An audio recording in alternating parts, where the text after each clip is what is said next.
It's time for the streaming stuff. Da-da-do-do-do-do-do-do. I'm gonna stream something, and I got my coffee. Here we go. What's up, everyone? This is Coffee with Soul. I'm your host. We're gonna chat. We're gonna talk. We're gonna hang out. Let's see what we'll talk about a little bit. What happened over the weekend, which I don't think is much, actually. I don't think a whole lot happened over the weekend. There are two bits of news that we'll like chat about before we get to like our visit fun times over on AU servers.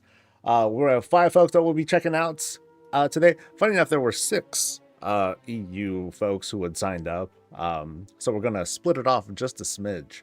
So we're gonna start off with Amaterasu, and then Baisi, then Zindor, then Kaisho, then Snedro. And then starting, I think it's gonna be like the top of the day, Wednesday, because today's Tuesday, buddy.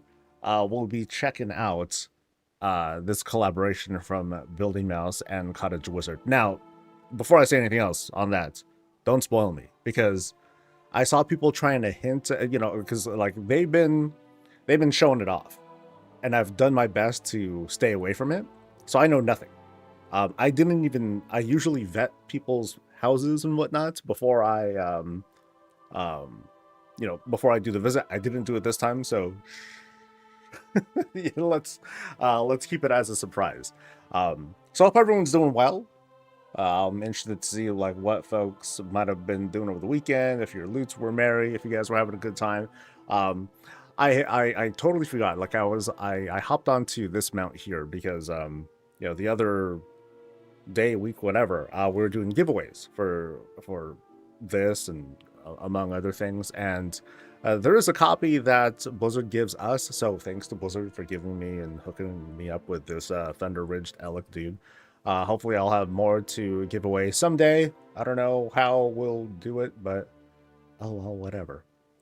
Let me say hi to people as soon as I get my chat working right. What is up to Puddle Jumper? You're the first person to say hi. Hey buddy, hope you're doing well. What's up to Arcadius and Boomer and Malvenue and One Under and Namira and Chestercat and Dahlia, and what's up to Neeb and Redman a Panda? What's up to Ravens and Darth and Kamatots? What's up to Zindorific, to Hazelnut and Savitar and Rain and Orman Belf and Orman Belf? I like that. What's up to Kaisho? Hello to Palco and Saint Letha? I was gonna say lethal, but maybe that'll work too. What's up to Saint Letha, to Buzzbarn and Tordenstorm, and to the rest of y'all, the beautiful digital smile and faces going to join us throughout the day. I feel like I feel like I have like kind of the groove set up for like all the housing stuff.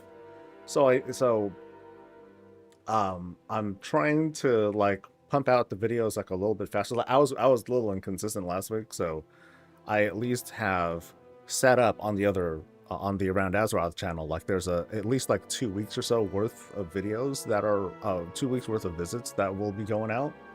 So boom, boom, boom. I'm trying to again get that whole groove so I can like get them out like on a very consistent basis. So hopefully I can do 2 uploads a day, because remember, we have done for those who've been here for like the whole time, you maniacs, we've done about 570 visits since early access. Like it started all crazy, but then now it's down to like, the 10 or 15 a week that we've been doing. But there are definitely more videos. I'm sorry, there are more visits than there are days out of the week. And so I want to get caught up. So, I don't want people waiting like 6 months. Actually, some people might be waiting 6 months to like have their visit actually be shown on, put into the archive. So it's pretty crazy. It's a lot of folks that we visited, and since that, or over the course of time, we've been kind of like not refining the process, but we've been building something and putting things together. So like we're a little bit more known out there, and that feels really good. So I hope that we can keep doing this. Yes. Thanks, by the way, to Valeria. Thanks to Omen Belf for gifting and subscribing. Much appreciated, folks. Those are the things that keep this thing going. You know, because I don't do like the whole. Sorry to call it clickbait, but I don't do like the really baity videos that are like, all right, guys, here's why your class is being destroyed and all that stuff. And because those make really good money. I don't really like doing that. I just like doing things the way I want to, and it's thanks to you guys who come over, and you know, for those who are willing to go the extra mile for it, that's what helps this keep on going. So two little article things. And by the way, thanks to Valeria for now subscribing. Two things that I noticed. One is the Diablo 4 Tier 2 armor sets that came out. And then another was like this whole backlash against Wowhead, I guess, after they put out an article suggesting but not suggesting, which was, you know, kind of weird, that maybe they should add player power to housing. So I don't have the article up. I'm just kind of like ripping it right now. I guess the Wowhead article will show me what I want to see. Something. I'm pretty sure Wowhead displayed it. I think, maybe. Okay, maybe not. Can I just do a search? Diablo for not Diablo for WoW Armor. Yes. Okay, so it was from 4 days ago. Oh, that's okay. That was from a while ago. But now I feel like reacting to it. So there you go. I guess this was late in the week when this came out. But yeah, they have like the really standout one was of course the Judgment set, because I guess Blizzard just can't let go. And neither can the players. I guess, you know, they saw this and they're like, yo, there's no coming back from this. Everything else has just been like a far cry from what it was. I mean, it looks sick. And I definitely want to see, and we're probably going to see, this color tone make it into WoW at some point. So I'd love to see something like that. But I think I saw some tweets or like some things on social who were talking about, you know, they were comparing Diablo's art style to WoW's art style, and they're like, you know, there was one tweet, I forgot who it was from, but they're like, yeah, look at, you know, it was kind of like suggesting, oh, look at where the art style has come, and then they showed this, and then right next to it was an in-game screenshot of, I think, like one of the trading post things of like the little fuzzy animal sort of thing. And I'm like, hold on, you know, this is a weird comparison we're making, because we're, you know, one, it's comparing like a shop item to a trading post item, which I know also has a shop item version of it, but I think you get like multiples of it. I mean, that's kind of beside the point. But like my whole thing was, wait, how come this person was trying to talk about, oh yeah, look, you know, like this is so cool, but what WoW is doing right now is like, you know, wimpy or gay or whatever. But I'm like, wait, hold on. This was inspired by WoW in the first place. So like, where are you coming from on this? So yeah, that's just weird. You know, this is as if anyone was creating their own like fan art or something like that, and they made like a really cool version of it. And then of course we'll be like, oh dude, that's really cool. I wish Blizzard would put something like that in. And we've seen something like that, because again, this set is like really popular. Folks love it. I've always been like, no, it's okay, but I really like the color tones on this one. This has some really strong Arathi vibes, like with the gold and red and all that stuff. You can almost say Scarlet Crusader, but nah, whatever. No, I'm gonna go with Arathi stuff. Like, it's sick. It is sick. By the way, thanks to Arcadius for the big 5 on subs. Much appreciated. Oh.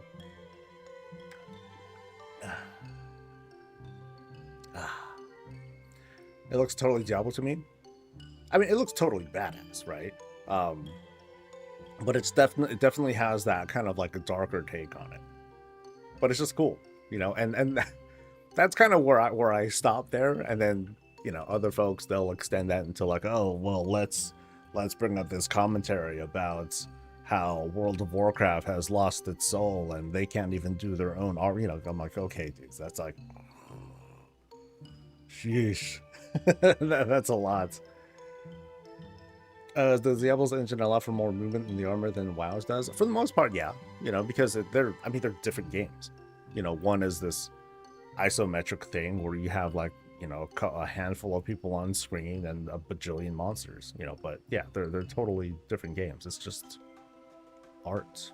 So, where to add to your housing tour list today? I have some special houses I want to get you in on. Some. Just a reminder for folks, because last week's signups there were like or past couple weeks there have been a few errors. So, you know, one, when you go to the link, definitely read everything. It's very, very important. But the takeaways, one, don't sign up more than one house at a time. Please don't do that. We want to give people a chance. I want to give a chance for new faces to show up. So even if you have 2 awesome houses, I'm sorry, but please sign up once every 30 days, basically. If I have a record, whenever that sort of thing happens, I'll reach out to the person. I'll be like, hey, I'm sorry, we need to push your visit back because this and this and this. That's the big one. 2, part of the process, because of restrictions right now, part of the process of signing up and everything is that I'm going to send a battle tag invite to you. That's how we can connect, and that's how I'm able to visit your house whenever we feel like, and all that. You do need to accept it. If you don't accept it, then I can't do anything. You know, yeah, I can't visit your place. So please make sure that when that happens, you know, that you accept it. So, but yeah, that's going to open up in about an hour and 14 minutes. And as a reminder, I need to manually turn it on. So if 10 o'clock hits and I'm in the middle of something, I might need to pause or otherwise I'll need to, you know, you've got to wait a little bit. So, or just bug me in chat. I'll be like, all right, hold on. Then I'll do it real quick. Are you keeping an ID on purpose, or should we remove you? If you want to remove me, go ahead. That's totally fine. I will hold no grudge. Sometimes I'll go back because I might be like, okay, I need a screenshot of this visit so I can do a thumbnail, and I don't like the footage that I have. But I might not like what I have. So if I can go back, I will. I mean, of course, if you guys had done a teardown of your place already, then I'm like, okay, well, I guess I'm screwed. But people are more than free to remove me from their, and people do, you know, people are more than free to take me off of their friend list or whatever. So it's all good. Clean your last house, yeah, so you're fine. Some people, they'll sign up and then they're like, all right, cool, and then they wait a week and then they sign up again. I'm like, wait, skirt. Sorry, guys. What's up, Roxy? And what's up, Sexy Sarah? I'd rather stay friends. Yeah, I have no problem with that. Now, at some point, let's see, what is the limit? I forgot. Battle nets. That's battle tag limit. Battle tag limit is friend list limits. Yeah, so 400 people. Okay, so there's like a tiny bit of attrition when I on my list. So I have, we're getting there. We're at 350 something right now. So at some point I will do a big purge. And again, don't take it personally. It's just because I got too much. So I gotta clean that thing up. Realms soon to be online, it says. Okay. How do I remove it? Like I said, at some point I'm gonna have to like do a big purge or whatever. I want your friend my guildmate. She's, well, yeah, because someone else will do it. For the most part. someone will, like hopefully, dude, they gotta fix the whole battle tag, yeah, the whole must be battle tag friends in order to invite people into guild who are part of the other faction. That's annoying as hell, dude. I really hope they fix that soon. But yeah, so the other thing to at least briefly talk about, because I guess we'll get started soon. I actually cleared out my hard drive before we started. Go me. See, improving the process. Where is that article? Wowhead puts out too many articles. So player housing engagement after midnight dawns doesn't need player power. And people were railing on this. I'm not even going to go through the article, but people were railing on the whole premise, because it starts off with asking this question, as all headlines do. They got to get that click. They got to bring people in. But then it goes into like a bit of a deeper discussion as to like, okay, so why is why are fewer players engaging in housing and blah, blah, blah. And it gets into like some no nonsense answers. It's like, well, obviously when you introduce a brand new ass feature that people have been waiting for a couple decades at the end of an expansion during like the lull or whatever, of course it's going to have a lot of folks pop in. Everyone's going to be like checking it out and stuff. But then predictably, as the expansion starts, you get new levels, new zones, and all that stuff. We have the season and everything. So of course people are going to fall into other habits. And what's happening right now is, and I've been saying this for a while, we're starting to see how housing fits into the whole day-to-day. And for some people it doesn't. It's more like, okay, maybe I'll like hold off on housing stuff until like the season starts to die down, and then I'll like get into that sort of stuff, and that could be fine. Or it could be just part of people's day, or people might have just shifted entirely into like housing stuff. That's fine too. So that's just how that goes. But the way the article it was coming off, it was how do we get people to be more engaged and all that stuff. They went to the whole player power thing, and that's where people were like, no, buddy, that's not the way to do it. And I agree. I've been saying it from before housing was even announced. A lot of us, a lot of commentators who would preach about this thing, they would be like, okay, rule number one, you can't do another whole garrison style thing. We can't have it attached to player progression, player power, because that's, in my opinion, it's not the way to engage players with a system like this. Because if you attach, again, player power, the folks who don't care about housing, they're going to be forced to get into housing against their will. That's not going to sit very great with them.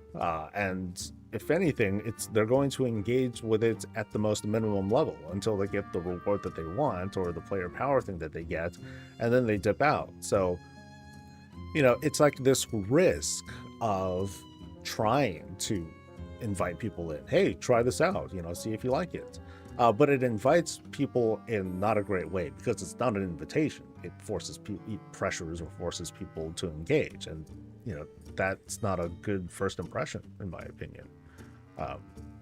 But there are more things that housing obviously could do. There are tools that we'd love to have, other features that would be great. Now, the fact that it didn't come with a bunch of these features that seemed like no-brainers, it just kind of tells us, okay, they released housing as early as they possibly could, in order to, at least get our hands on this stuff, to give us a bit of this experience. And so now we have it, and we're giving feedback, and we're talking about stuff, and that helps to inform the team. From like the entire like mountain of stuff that they could possibly do, what might be a priority? What are things that they can do? What should they hold off on? And that sort of thing. So that sort of information is valuable too. This information is coming from folks who are, very much into the whole housing thing. Data will help dictate how to get people who aren't engaged with housing to get in on it. So one suggestion that I want to start spouting off is, how a lot of people are like, oh, we should be able to just like buy something once and then like be able to, like just have infinite of it, something like that. Or we should unlock it or buy it once with like, you know, whatever currencies or whatever. But then we should buy it with gold for forever after, something like that. And I kind of agree with that part. So the thought that I have in my head is this, and let me see what you guys think of it. What if next to the decor specialist NPC who sells all that stuff, there's a second decor specialist, and they sell all the same stuff. It's just with gold, but it's kind of a lot of gold. You know, it's not like, oh, you can buy, you know, here's this thing you can buy with, you know, here's this house thing, this lamp you can buy for like, you know, 10 war resources or 10 gold. No, it's going to be like 10 war resources or like, I don't know, I'm just going to throw out a number like 700 gold or something like that. You know, something that's like, okay, I can buy this, but at the same time, ooh, bro, you know, something like that. You know, so it gives people the choice, right? It gives people a choice if they want to like engage with like old content because they're like, oh, I haven't done BFA content. I'll go ahead and do this for a while. I'll get some resources. I'll spend that stuff on whatever, including some decor, and nice. Other folks, they're going to be like, not for me, but I really want that stuff. They'll just throw down some gold. That's it. That's the whole thing. That's the whole idea. And I think that's a banger. I think it's a win, and they should do it. So, cheers.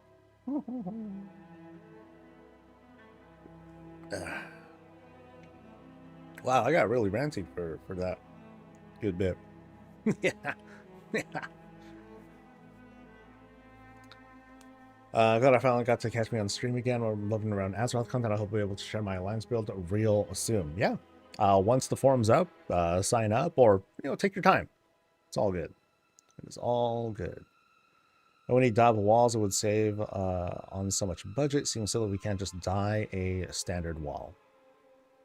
Also, are you talking about like the walls that we place in or the walls that are parts of the house? There's a, you know, there's that difference to consider. All right, so let me close the music stuff. Let's start heading over to a place. All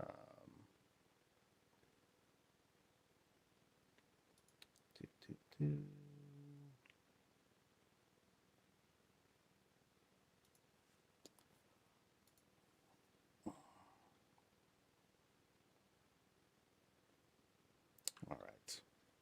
Sorry.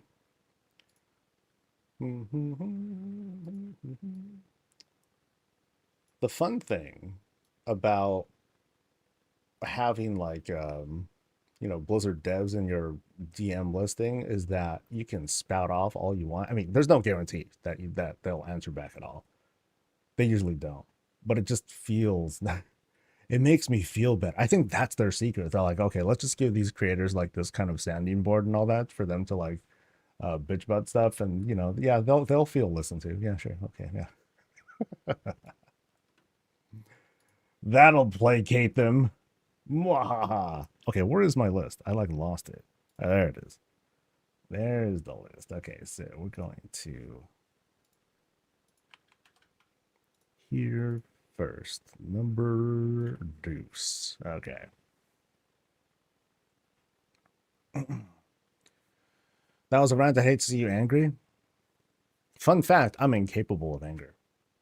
I'm almost physically incapable of anger because that gives me migraines, and I've conditioned myself to avoid migraines at all costs. So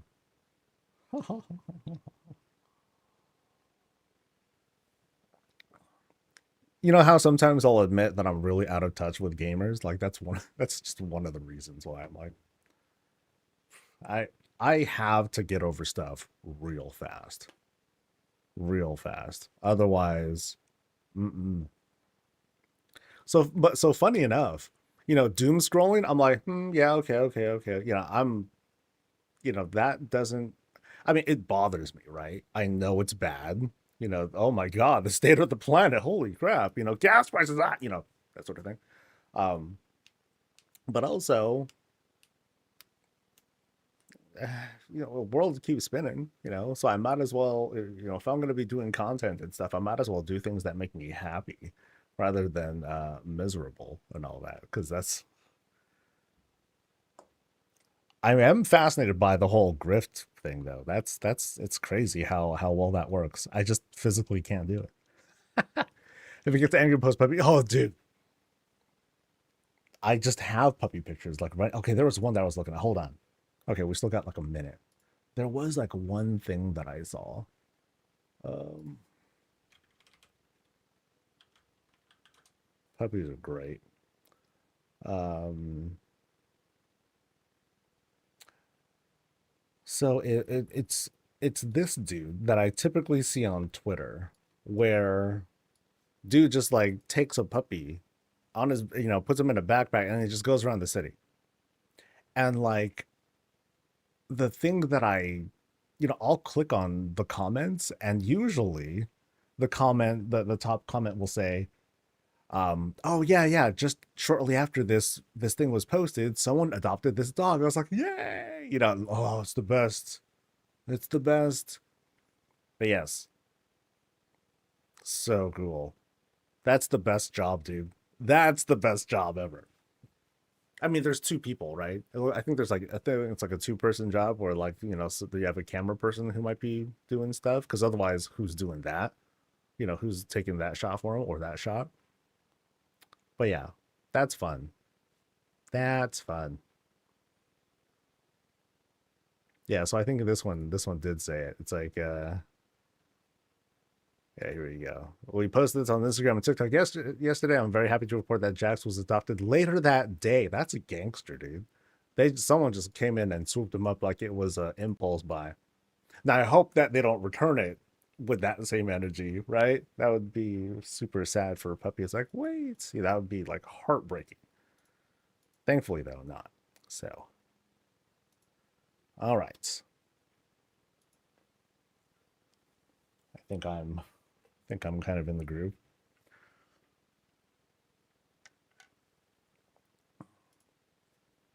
I think we can buy it just like that. People are going to get gold, and it's not special to have specific items or multiple. That's the same conversation that exists when special farmed items go into the shop. I would like it if we wouldn't need to fly back and forth to vendors like inventory purchase. Honestly, I feel like there's that whole thing where, like, oh man, I wish we could just buy everything from a menu instead, right? It sounds reasonable, but it's not. But to me, it almost comes off as what's called a dark pattern. Dark patterns is a kind of a software kind of a design jargon thing where um you're kind of like tricked into buying things, or you're tricked into purchases, or you're tricked to like lock in when you really didn't want to.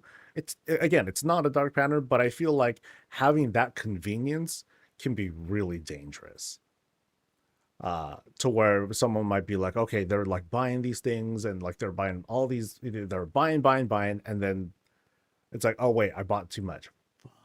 Well, um, and then we kind of scope creep too, because then you need to be able to refund that sort of stuff. Yeah, it seems convenient, and it is, but part of me questions if it might be too convenient. So anyway,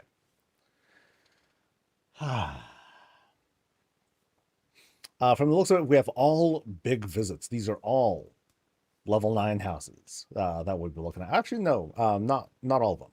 One of them is in fact a okay. They're all level 9 houses, but not all of them are filled up. So we might have like this whole sort of different vibe. But we're on EU realms today. It sounds like US realms are back up. Hey, so enjoy your. I hope your vaults are merry.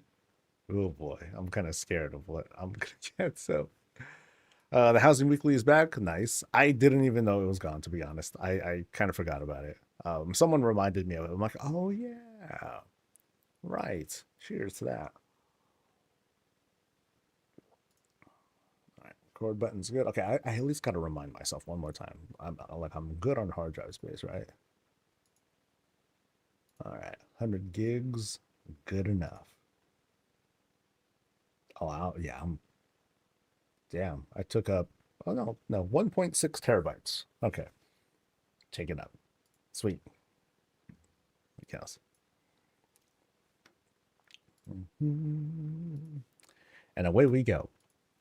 All right, folks, this is Amateratsu's place. Rover Founders. I do remember visiting their place once upon a time, but just that I did that, I don't remember actually anything that came from it anymore. So that's what happens with the whole passage of time. So I'm going to kind of do this approach here from the street here, as you can see.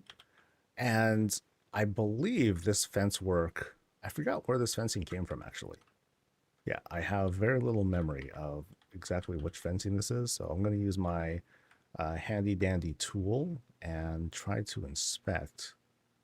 Oh, that's part. Oh, really? That's not even part of the lot or whatever? Oh, okay. So they cheated. That's like free decor. Now, actually, now that I'm looking at this closer, these fences are in fact going to come in an upcoming patch. Right now, we're on the 1205. So in the 1207 patch, we'll be able to get this fencing from the neighborhoods for gold. That's going to be gangster for those who want to have like, you know, some different kinds of fencing, but they don't want to throw down for it. But anyway, back to this place. We're featuring one of my favorite flowers whose name I always forget the name of. I feel like a monster. It's called... oh, no. It's the garden cluster. Okay, but this one, the individual one is called Spirit Bloom Flower. Okay, so one of my favorites because I love lilies. So does my wife, which is probably why I love lilies. But oh, anyway, around the house, we have some green set up, and also I believe this is one of the newer things that came from the shop. You know, we have this nice little fountain set up with the I don't know what to call these. I'm gonna call them blushed rocks. I don't know. They're rocks and they're blushing. So that's my thing. That I'm gonna go with that.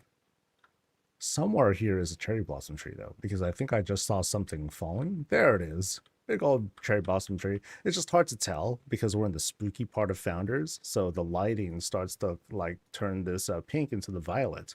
Although funny enough, the falling leaves still retain that very bright pink. Right on the side here, we pass by this nice moon well. Oh, there's the boss. Hey, what's up? We have this moon well. Boss is chilling on the arch, which is really cool. So they set up something here. They set up a little swing for themselves by using some banners and a little bench there. Very cute. Cute setup.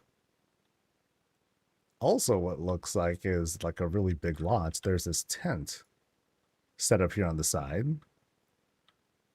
Very warm place to chill, vibe by the funny looking Herondar fire kind of thing. We have smokes, we got drinks, we can stare at the aminals. And it's pretty dark out. Remember, not only is this the spooky part of Founders, it's also kind of evening time as we're doing this visit. So we can expect that sort of lighting setup. We got like one more cherry tree that is being hugged by these rocks on the side. And then lastly, it looks like we have one observation post to check out for Legion invasions, but it's cloudy out, so not too bad, you know. Maybe the Legion comes out on cloudy days. Maybe this is the best time for them to come out. But fortunately, they'll be the first one to go. Ha ha! So that's the canary over there. Sorry, house. But it's not like whoever built that thing is gonna... They're not gonna miss it. It's okay. But Amaterasu will. So let's go inside. I'm such a dork ass. Jesus. All right. So as soon as we go in, you know, we immediately can detect like this kind of irregular sort of layout, which is already like very fascinating. We're going to see like this cool custom work from the designer here. Because, you know, we come in, we have this kind of diagonal wall here, a diagonal wall here. We have like these odd little carve outs here on the side. Very interesting with that sort of setup. Now, as soon as we come in though, you know, we have this super dressed up door. They used the Caldry arch to help set that up. You know, check our mail. There's some like a little bit of clutter. I like that that touch over there. And then outside here, I'm sorry, to the sides here, we have these little flower boxes or outside boxes, which have this really nice glow to it. Yeah, you can see like the greens right there on the side. There's a little bit of a lighting effect like down there to brighten the the bottom there. So we have this little gradient looking thing here. Actually, I believe this is just the window itself that's providing a lot of this. And it's doing a great job all on its own. Yeah, not too much needed there. Same thing's happening here, but also we have like a little moon well, kind of like feels like it's kind of diagonal over there. So it's coming down, producing that sort of effect, like it's a sort of weather effect. That's neat. Very, very neat. As for like this little entrance here, immediate bed. We want to immediately you come home from a long day at work or whatnot, adventuring and all that. You lay your gear down, you just plop. I ain't got no energy to even get to my actual bed. We're fine. But if we want to explore more, we can go left, we can go straight. So we'll go through here first. And yeah, suddenly kitchen. Yeah, I feel some familiarity with this build now, but well, it's been long enough. Let's take a look at what else is going on. So small kitchen setup, really tight space here. One little thing for a grill, but it's also like a place where if they just wanted to eat on their own, that's totally fine. So, kind of like not a bachelor setup. There are much more bare bones things that we might see. But if we want to just eat on our own, okay, cool. Nice little pantry work up there. That's using, it looks like a shelf. Yeah, it looks like a shelf. Very cool. We got plenty of wine going. Awesome. Oh yeah, I think they took like the little wine thing, they smalled it up. No, I think this is like its own like separate wine thing. I haven't seen that piece being used in a while. Like, and it's just a straight wine barrel. But then they also dressed it. Ah, that's it. That's why it looked a little bit unfamiliar. They took the normal barrel, but then they hugged it with a calderai barrel. That's a neat little touch. And I don't know if this is like a bug or I think this is a bug. You can kind of see here, like the texturing on that pillar doesn't quite look right. I'm pretty sure that's not a design thing. I think that's like some weird bug or what have you. Over on this other side, now we have what feels like a bit more of a formal dining table. Sort of. I mean, it's we got your auto heater and everything, keeps everything warm. I could sit here if I wanted to, or if I wanted to like sit cross-legged, I can go on the elevation, do that sort of thing, and eat up. Or I can throw all this stuff down and I can just lay on this thing and just cook myself. Not literally cook myself, but you know what I mean.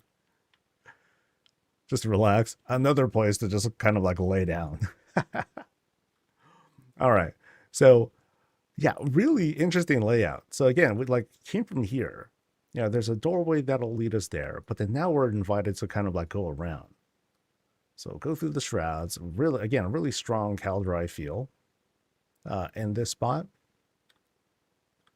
Bits of greens on the side. We have a greater moon well right over here with a little sentinel owl to also say hi. More to explore over there, but then through this shroud, what do we get? Ooh. Actually, wait, there's an opening here. Did I pass by this spot? No, it's another carve out. Okay, yeah, really, really cool layout. So I'll retreat back here. So here we are. We come into this spot. Again, like notice how tight the decor is like is brought together. Little arcing door that's being we have a night well that's being used as a base of a tree, which is really cool. These are usually like kind of like smaller greens, but then they've been extended to like, just kind of like blow up and you got like little cool seeds coming out there too. Yeah, check out the wall, the rugs used as walls, but I'm directed out here. Notice how we have like these really thick trio of trellises, trelli, as I might call them sometimes. 1, 2, 3 right there, super embiggen. You can tell by like the massive textures there, but then they've been dyed in such a way that it still really like fits well with the really big shapes, from the arch and the pillars on the side. So it comes together like really nicely. And then out here we have this whole outdoor illusion, and we have a couple things going on. I'm trying to make my way there. I think I did. A couple things going on here. We have some animated work going on with the fountain over there. And then in the back, we have, of course, the dark sky, but you can kind of see there. It's a little hard to make out, but it's really cool. It's really coming together. You have a void table.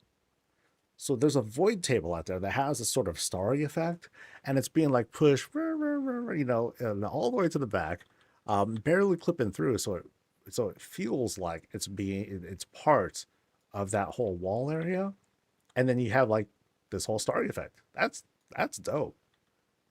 I really like that. Ooh, that's a good touch. Really, really good. As for what's going on over here, this seems to be like a bit, again, more of a formal dining place, but then it's like shrouded off. So it's like, kind of interesting that it is I don't know, kind of maybe a dining table, meeting table, something like that. But a place to gather, have snacks and all that. And then we have like other places here. Yeah, yeah, very interesting with this setup.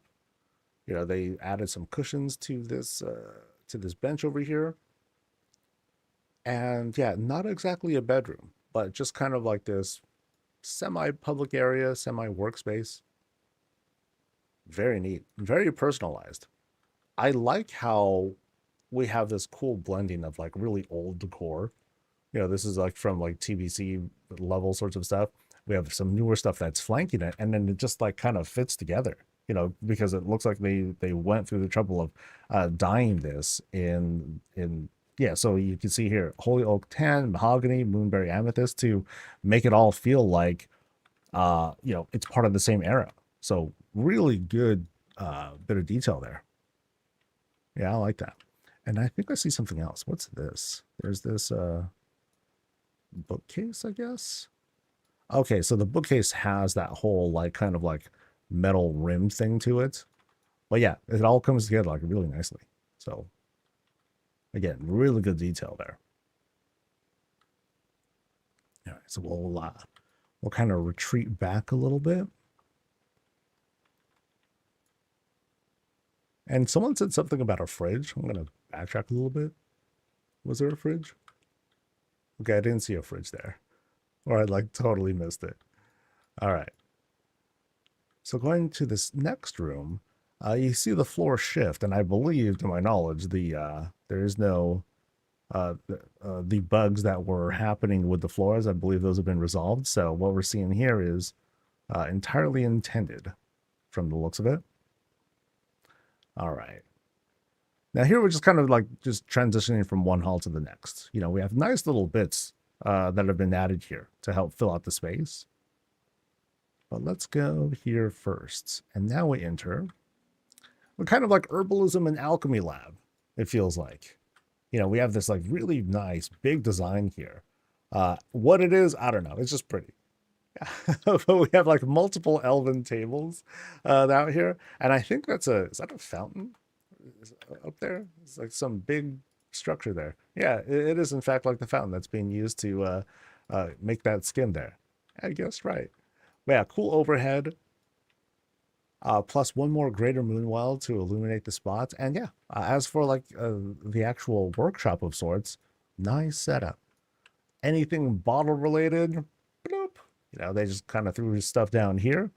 Tells that easy story of someone who is very much hard at work, growing stuff, picking that stuff, grinding it down, using it for various concoctions. Like what? I don't know. Oh, I like the use here. Check it out. The use of walk and paving stones over in this spot to help like kind of like wall this up. That's pretty good. That's really well done. You have like a shot like this. Very pretty. So I think there was like another opening there, but we're gonna go here first.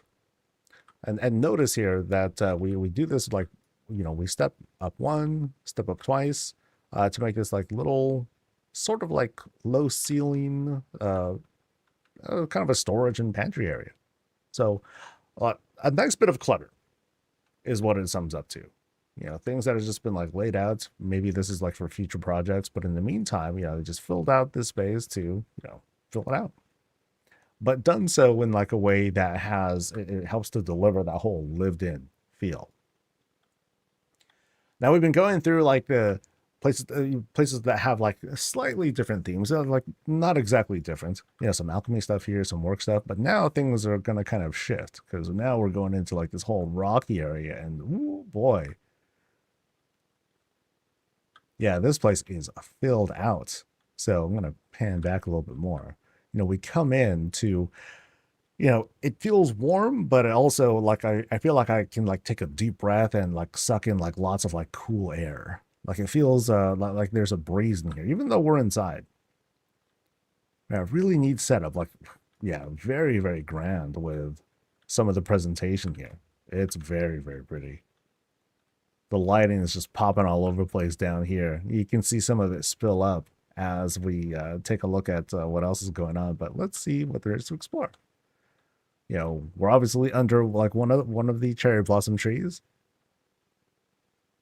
and then around here, you know, we descend back down. Now we encounter a floor, and like there. So here's the kitchen where we were coming from. So we kind of did this whole loop around.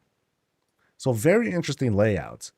That takes us all over, but then brings us back here, and then we're invited to like go up. So at some point we'll like backtrack and see if there's anything that we had missed. Oh, there's the boss again. Hey, what's up? Wow, yeah, some really crazy work that's happening here, at least in this bottom area. Of course, we'll obviously be able to climb up and see what else there is, you know, from below, and we'll point out some observations. But yeah, super like night elf vibes, so strong. So it is kind of humorous that I'm climbing up these coffins, these coffin lids as stairs. Very nice. And then suddenly bed. Okay. So if we want to just, okay, we got to take a bit of a break. Sure, go ahead. But then we complete the climb up here. Oh, can we get it? No, we failed the walk check. All right, so we come up to like this landing, and then we're invited to like check out what's on this floor. But I want to try to observe, you know, try to see if we can get like a cool view of what's going on below. Yeah, some of the trees are like, you know, again, huge trees. Not much we can do about that. So we can't see everything that's down here, but we have this sort of sense. And then I think we're crossing like one of these newer shop kinds of trellises. And they just use it as a platform to take us across, you know, achieve that really natural look. Yeah, and I think this is like one of the gazebos. Yeah, so here's the gazebo that's part of that set as well. Pretty. So we'll climb up a little bit later. For now, man, the greens on this thing. There is a certain, you know, there's a certain skill that comes with a good placement of greens. Like I don't consider myself great at it. For me, it's just like, okay, just chaos, just throw down like whatever seems easy. Instances like these, though, you know, situations like these, you can see like how the designer like put a lot of meticulous work to like, you know, add certain colors, but not try to overwhelm folks too much. Yeah, really nice. And I think from here, so from here, we have this opening, and, you know, we kind of have like these sort of two paths to go around. So here, you know, it has a really strong park vibe. You know, we sit, hang out, enjoy some of the sights and smells and all that. Very pretty. Let's go around. Because, yeah, we have like these multiple paths going, just like tons of trees. This other greened up trellis over there. That's the one from Priory. And then, oh, we are led. We're being led out. We can already like see a preview of what's to come. So again, flanked by trellises here. Also, we have the auto water. Everything's looking great. Things are thriving. Colors are popping. You know, we can see the walls behind here, but, you know, it definitely looks intended to try to make this feel more like a transition. So maybe it was intended for that to be hidden, but, you know, maxed out decor will hold you back. So we come out under this other like Herondar style gazebo, and we come out here to this really open air picnic-y kind of area. Let me turn around real quick. Ah, nice. Very nice. You can see how, we try to obscure the illusion right over here. Big pieces, this cherry blossom tree looks to have been like super embiggened. And then out here, you can enjoy some snackies along with Miss Murgle over here. What's up? So we got some dumplings and pie and fruitsies. We have a giant book. How big? It's that big. I mean, dude, look at this thing. They needed like a dolly to bring this thing in. But yeah, great job on setting up the illusion. But now I'm also directed here. So what's this? So it's like we have like this nice little climb up, and I don't think I'm meant to climb up this. Oh, wait, okay, never mind. Yeah, maybe I am. Whoa. Or maybe I'll suck at it. Oh boy, can't we do it? Come on, jumping puzzle guy. Yes. Okay, nice. All right.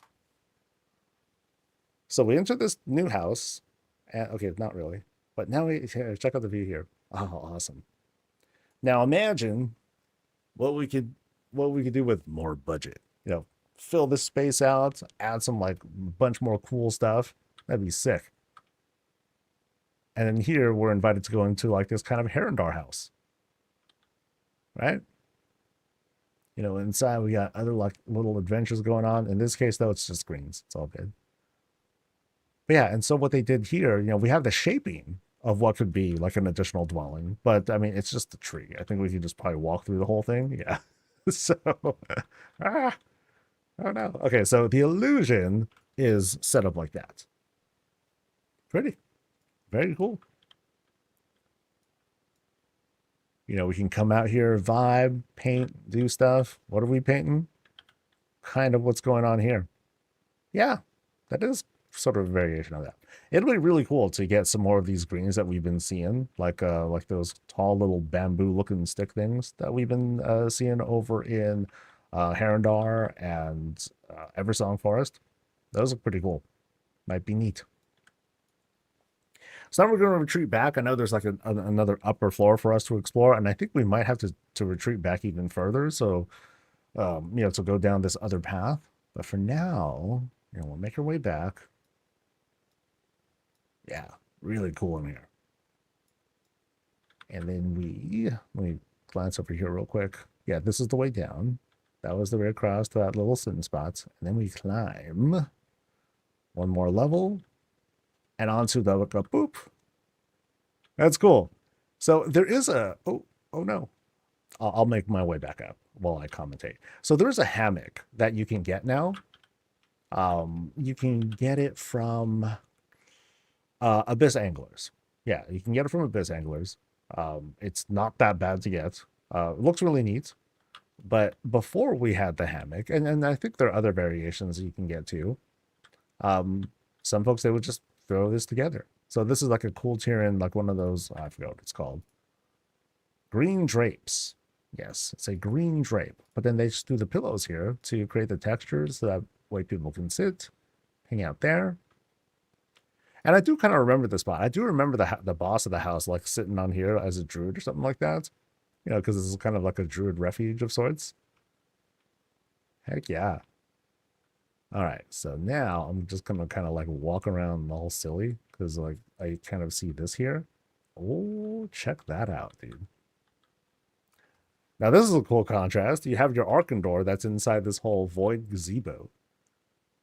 But the colors are just great. It's like, never mind the evil stuff, whatever. We're kind of like we're kind of covering that up. Like, never mind what's up there, never mind what's down there. Just look at the color. Check out the pop. And I think that's intended, so this comes off like really, really nicely. You notice here you have like a lot of this other like Nightfade decor to pull off that sort of vibe. Hey, what's up, Reptar? And then through here we have another one.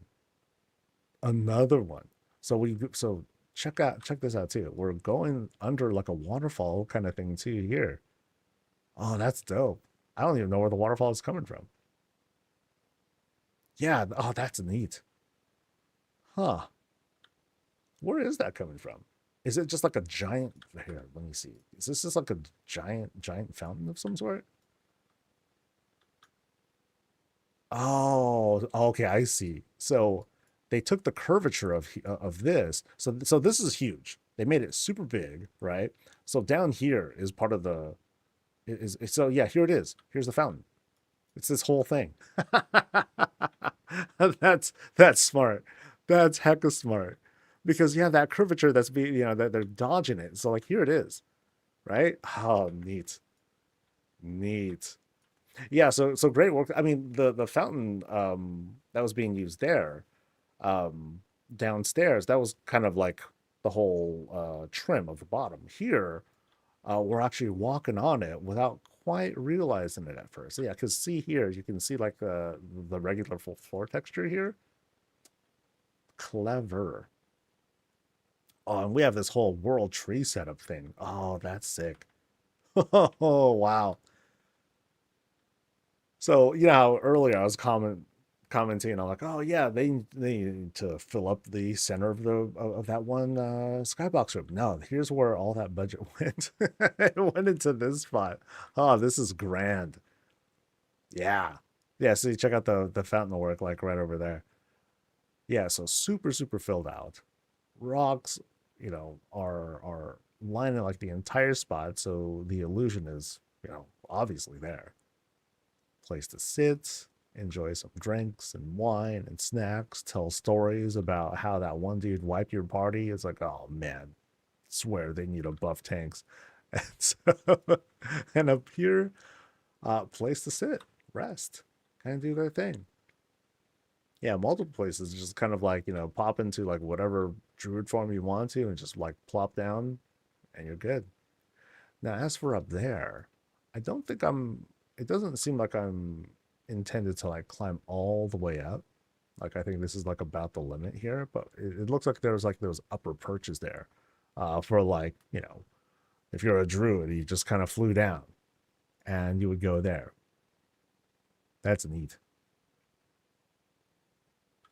Yeah, great work with like this spot, because there's the druid. Hey, look at that. There's the boss again. Yeah, so fantastic spot. Oh, they're climbing up. Nice. So we'll follow them in a bit. But meanwhile, like I just love like this cave work that's being done here.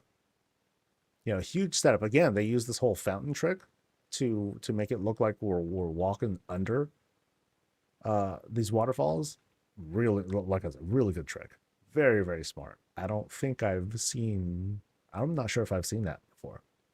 So super smart. Yeah, oh, this looks really good. Really, really good. But yeah, let me try that climb we were doing that they did.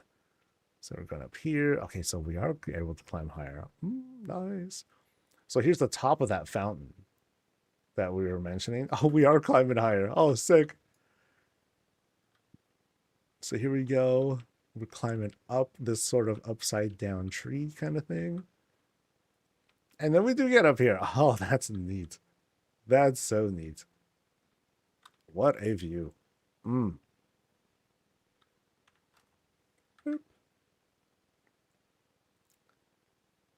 Great stuff. And I think we can climb a smidge higher, right? We can go up here. We have another platform. It's like sit and enjoy ourselves. We can climb higher still. Oh, holy smokes. So we have like these little platforms, and we have one very brave Murgle up here as we get close to the top of the world, baby. Oh, that's dope. So good. All right, oh, snap. Great. Well, that was that. But I'll just do the whole zoom out thing. Yeah, really fantastic work. This room's dope. Really good. All right, so I think we're ready to retreat back now. So we had like this floor here. Layout's crazy too. I think I would have missed this if I just didn't happen to look around there. But now I'm like, okay, is there anything on that side? It looks like there is. So, so we're kind of like climbing our way through. So remember, we're on like this uh, stairwell room, and we barely made it up here. But in this spot, we have like this little cave area where we have like a little Murgle there who's like hanging out. Hey, what's up? This is my house. What are you doing here? We can go through there and see what else is happening. But yeah, really cool. Super greened out. Very, very filled out. It was wild. So we go through, and all of a sudden we're in Herondar. Oh, oh. I remember at first I was like, "Oh, Herondar stuff. I don't know, man." But then when folks really like start to piece things together, oh, it has this whole otherworldly look to it. Like, I mean, this looks so different. This is crazy. So we're going through. We're using flowers and greens at the bottom, and we're also outside. Oh man. And so obviously Herondar inspired, and we're seeing like kind of emulations of what we see in the zone. These huge mural kinds of walls being set up, huge colors, giant greens. I'm like, dude, they put up this tree like straight up in the sky. That's wild. But yeah, so there it is. There's like kind of like the Herondar roots kind of things that are coming out. Oh, that's so neat. Especially because we have this sort of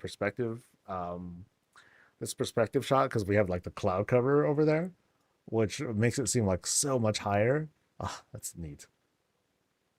As for what's down here on Earth, places to sit, hang, and we just again invited to like look up at the insanity up there. Notice here that we have, it's not flat either. We're doing these kinds of climbs here. We're seeing like these different shapes. And here's the hammock that I was talking about earlier.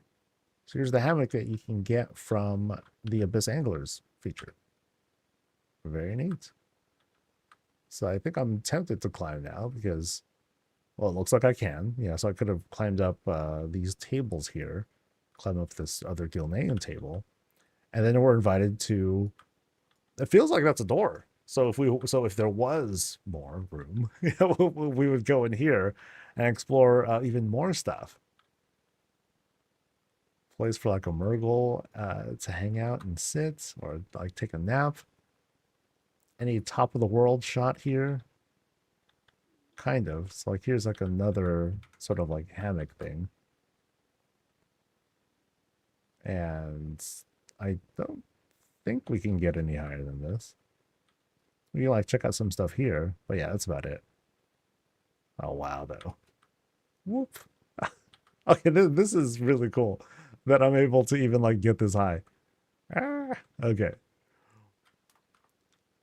Oh wow. Oh yeah, so now we're at the start. Oh wow, crazy stuff. Yeah, so the skybox room, it starts like pretty much right here. Yeah. Ooh, that's neat. Yeah, this place is fantastic. Now, if only we can like hear all the sounds, or at least they don't pop as much as they should. But it'd be awesome to like get a really strong sense of ambience with like additional sound work.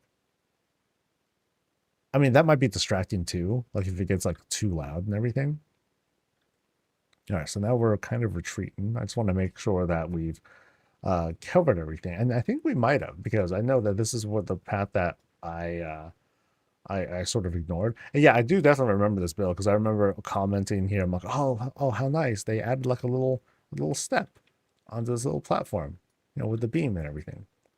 Really nice. So I think it was here that I haven't gone through yet. So, boop. And what do we have? We have this kind of transition room. We can sit, enjoy some of the ambience and lighting, and then go through here. I think I remember this is like a stable or something like that. Nope, I'm hella wrong. Okay, so now we return to, okay, what is this here? Okay, we're being led somewhere there. I think I want to go through the shroud first. Boop. And then suddenly, bathroom. But not just any bathroom. So we're going through here. I'm a little thrown off. Again, this layout is like really crazy. So I guess what I'm noticing is that we happen to be on these platforms and not just a regular floor. So here we can actually see what's on the other side of the door. Oh, sorry, what's on the other side of the trellis, which I think is a place we've been to before. So again, like the layout work is just crazy.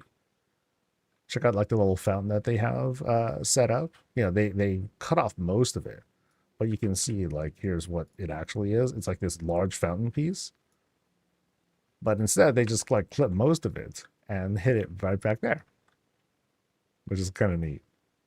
And then here's like another big structure. Yeah, it's a razor wind fountain that's also being used. It's being doubled up somewhere. So I'm pretty sure like somewhere out there, there's like water that's fallen. I just don't know where quite yet. But it, really good double use of decor there. So can we like weave through here a little bit and see if there's like a hidden, oh, there's a hidden thing. Check out the fountain work once again. Oh, and then there's the fountain. There's a razor wind fountain that we had seen earlier. There's the boss one more time. What's up, buddy? All right, they're chilling, so we'll just kind of like we'll move along. And in this room, oh yeah, just so much nature decor has been used here. Rocks totally killed this budget for sure. Huge use of rocks in this space, and I think we might be okay. Where are we going here? We're going. Okay, oh, this is where we were. Oh, I just didn't notice how this came together. Oh, look at that. Neat. So it all came together like this. Huh. Wow. Yeah, so the layout here, crazy. Crazy layout work here. Now, the question now is, have I seen everything? Because I'm not sure. I have not seen everything. Okay.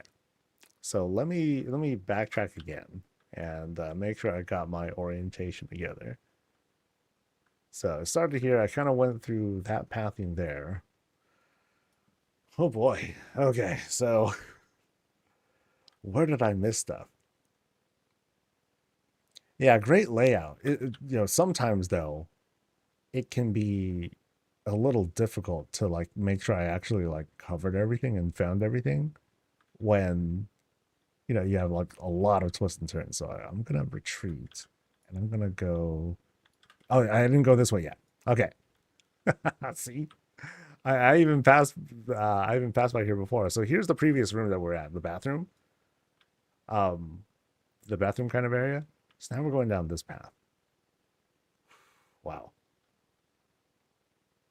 I feel like this is the kind of place where you can like live in one part of the area and then not even see anyone for like ever. So we go into this room right here, and notice how we climb up into this gazebo spot. So it's somewhere up there. It's being just coated with all these greens, lanterns, and just check out the light work that's being done here too. Sort of cancels out, but we have like this like subtle blue light with some contrasting yellows back there. But then in this particular space, it reads like a sort of library, but there hasn't, but for the most part we've been seeing like these kind of like non-standard like builds. Nothing is really defining like a certain thing except for that alchemy room. The alchemy room was pretty clear as to what it was. Some of these other rooms, they have like sort of different flavors to them, but it's just pretty. I mean, here we have like this carved out outside area. It's covered in, oh, I think those are like shrouds. Yeah. So those are like the blue drapes that are being used. But then they went as far as like creating like this whole water fountain set. So here's like the fountain and everything. Lots of greens. on the side, and you can see the water sort of flowing through. Yeah, stuff is just spilling out, but it's not coming out in such a way that it doesn't feel like it's really part of the place. Like this is definitely like it comes off with the vibes of being like a house that's carved inside of a tree, but it's not a dead tree. It's very, very much alive with green spilling out of almost every corner. Here we have like a one restful spot where folks can take a nap as they go on this journey. It's such a journey through this house.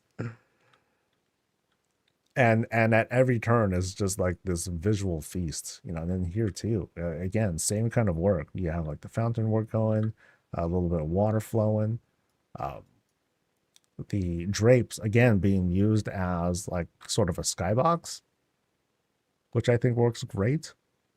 More greens here, and this happens to be a dead end. Actually, I don't think I can go any further than this, can I?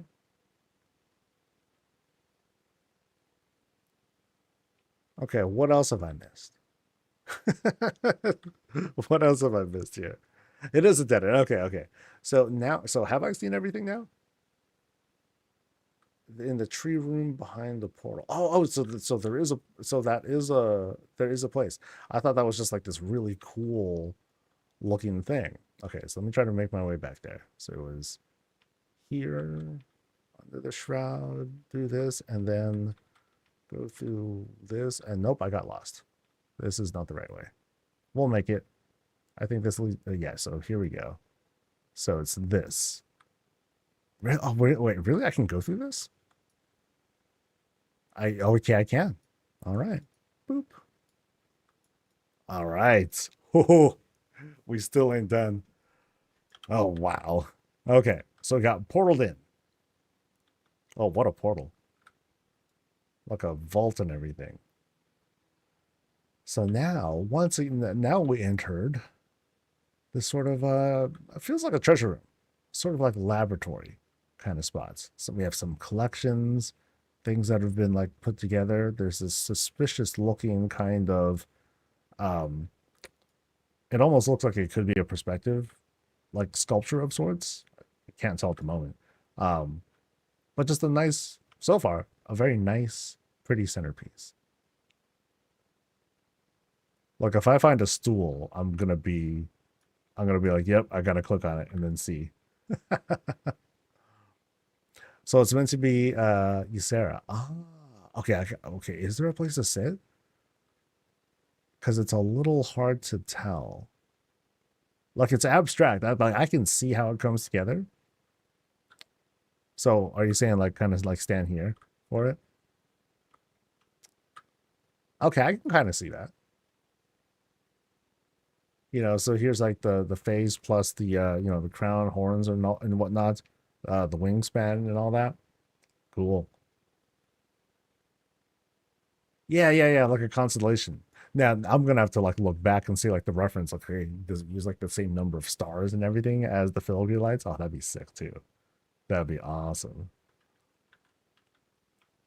Well, yeah, very much this kind of like collection room. But notice how uh the lighting directs us obviously like to the center because we have all these filigree lights here. But I really like this wall here too, because you see this contrast of different lighting effects.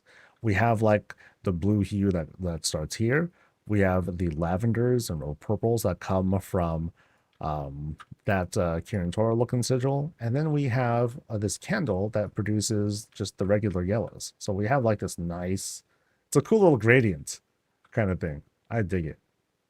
Take a screenshot. Hey, thanks for reminding me. Yeah, this house is a maze balls, dude. There's like no end to it. Back here, one hunter altar to greet us. And again, greens from the top to the bottom. And I'm not sure what that structure is. What is this here? Not that. It's okay. So it's a banner that's being set up. They just wanted to capture this piece here. Pretty.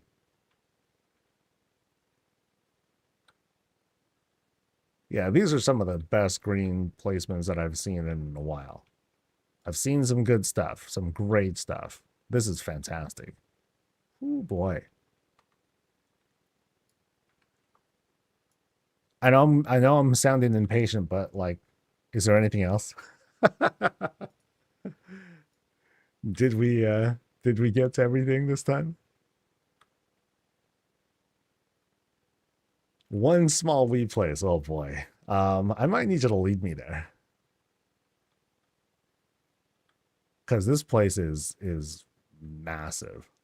This is definitely one of this ended up being a very expensive. Oh, a little thing here. Boop. Ah, I wonder if I found this before. Because I know that this is a I've seen this place before, but it's been like super expanded. It's unrecognizable. I wonder if I managed to see like some of these little nooks and crannies before. It had a big door back then. Okay, this time though, not so much. All right, thank you so much for letting us visit your place, or to come back actually. Um, Huge difference. I mean, definitely the skybox rooms, but then well, of course, the increased budgets and everything. Like this just went nasty. It's nasty huge with the scope and everything. So thank you again. Whew. Dark Cat Jude is perfect. Oh man. Okay, so we got 9 minutes until 10. So we'll I'll kind of like give myself a moment. We'll chat, we'll talk, we'll gossip, talk about cute boys and girls. No, it sounds awkward. But yeah. And then I'll open up the queue for folks who want us to come see the place. Crazy work though. This is some crazy work. It's funny because again, like I've been to the place before, and so I kind of look at this, and I'm not sure how much has been done here, but I do remember I think that was like the general format. Like this room is very familiar.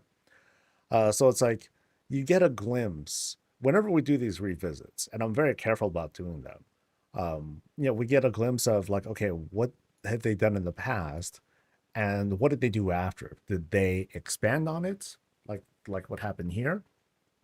Did they do a whole teardown and rebuild based on um, they just wanted to like redo the whole thing but still have like the same general theme, or did they just do something like entirely different? So these are fun to go through, especially because we waited a while between these visits, so now we get to see like this.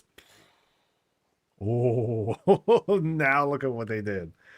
So really neat when we get this opportunity, because it gives like this whole sense of, oh, okay, so here's what's changed.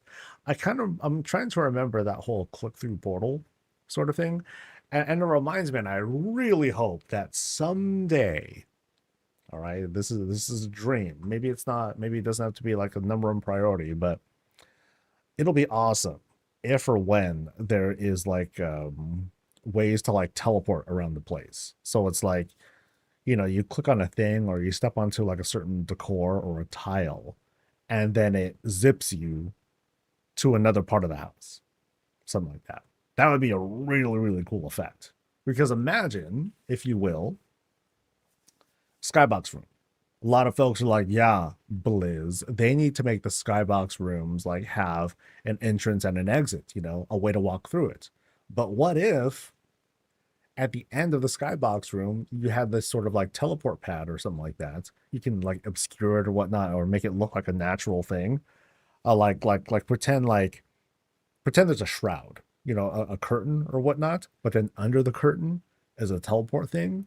So when you get there, boom, then you kind of like fool yourself a little bit and you trick yourself into going to now the inside of this castle, or like this other area or another skybox.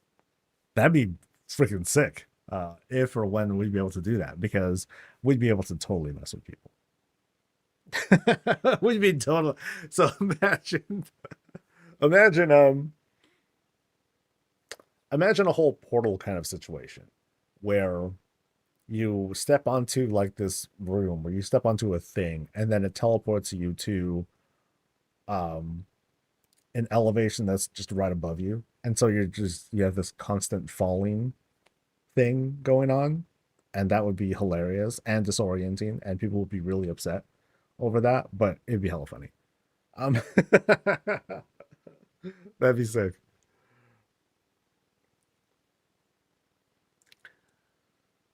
I hope they give us more walkthrough portals like the mini dark portal, then maybe we'll just use some of those lights and braziers, but it's not as good. They could just give us the core that teleports us to, yeah. So like I'm saying, like if there's like a, I mean, the way that the core works though is that they're not just going to give us like an invisible thing that we can manipulate. That's just not how it works. I mean, we can do things with it, but they want to have decor be actual decor. So in this case, it would probably look like, like a teleport pad or something like that.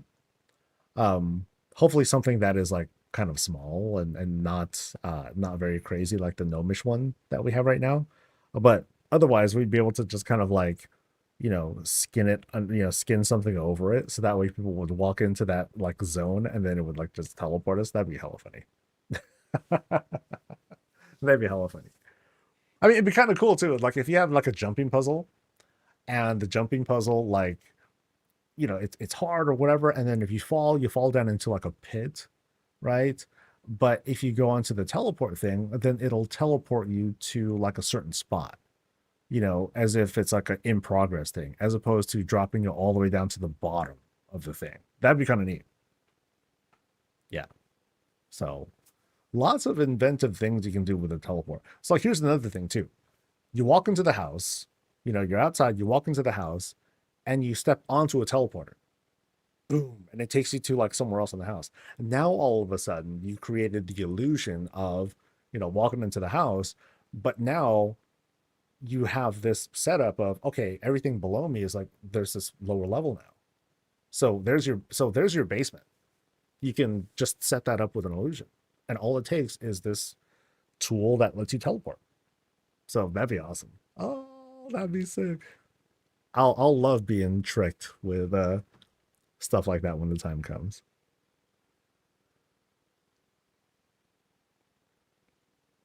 Just to walk through would suit me fine. Doesn't have to. Yeah, no, you're right. Like if they, hey, why don't you just do the room blues or whatnot? Um, but as a tool, a teleport thing would be really powerful. It's a really powerful tool. Whereas a skybox room is just a throughway, and that's all that is. It has that one function. So it's like, okay. And I have a feeling that you wouldn't be able to, with the way that they're shaped, I don't think you'd be able to link two skybox rooms together. You would need to force in a closet space or something like that, and that might feel awkward. Um, yeah, that would feel very awkward if you just went through and you were trying to make that effect. But a teleport thing, oh boy, a lot of powerful things you can do with that sort of thing. It's like imagine um, you can have this sort of progressive thing too, where you're like going from day to night or night to day or something like that. That could be kind of neat. And we got 2 minutes left until 10. I doubt there's going to be news though, but who knows? Might be surprised. I hope they add the strings export to move cobbles. I want to move the facing of the Sarah constellation. That would be helpful. Yeah. I mean, it'll be helpful for me to just be able to save my house. So that way, like, I don't even think I'd want to ever go back to it or like reload it, but just having it would make me feel better. You know what I mean? What's the one we're looking at? I want to see. This is like one of the main rooms. So this was a stairwell room that takes us up to like a bunch of other areas of the place, and then of course there's that whole portal thing that takes us to that kind of secret spot. Yeah. Oops. Too far back. Oops. There we go.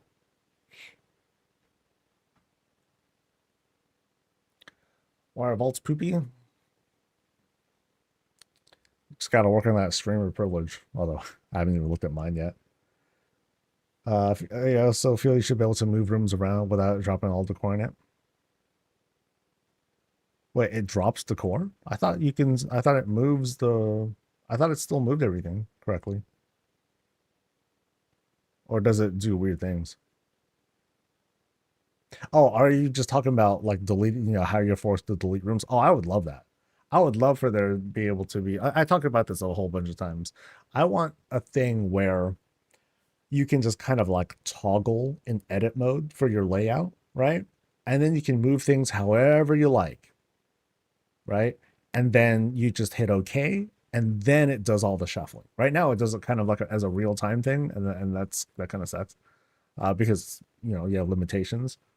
I don't know what kind of tech is involved with doing it, but that's kind of like the high level thing that I'd want. Just toggle an edit state, move all the rooms, and then when you hit OK, it's going to do some sort of logic check to make sure that yes, all the rooms are like legal, that they're not causing any conflicts, and then it does it, right? And then if it doesn't work, it just errors out and it says nope, try again or cancel, and then it'll just and then no changes are made. That's it. It would be neat. I mean, maybe something that they're scared of is like, okay, maybe that's like a bunch of moves that are happening at once, and that could cause a lot of problems. Maybe, I don't know. I'm just pretending I know what I'm talking about. So anyway, let me open up this form. And we are 547 plus 15, 562. And we're open. Cool.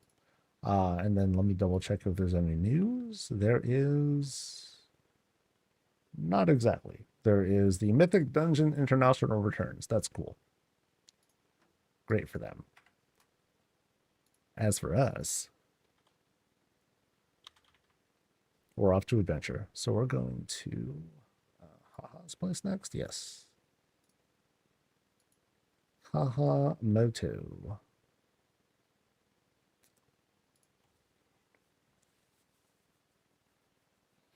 Sometimes the core gets dropped if you move the room when they're close. Oh yeah, that's right. If you have decor that is like at the edge of a doorway, then yeah, that stuff will get dropped. That kind of sucks.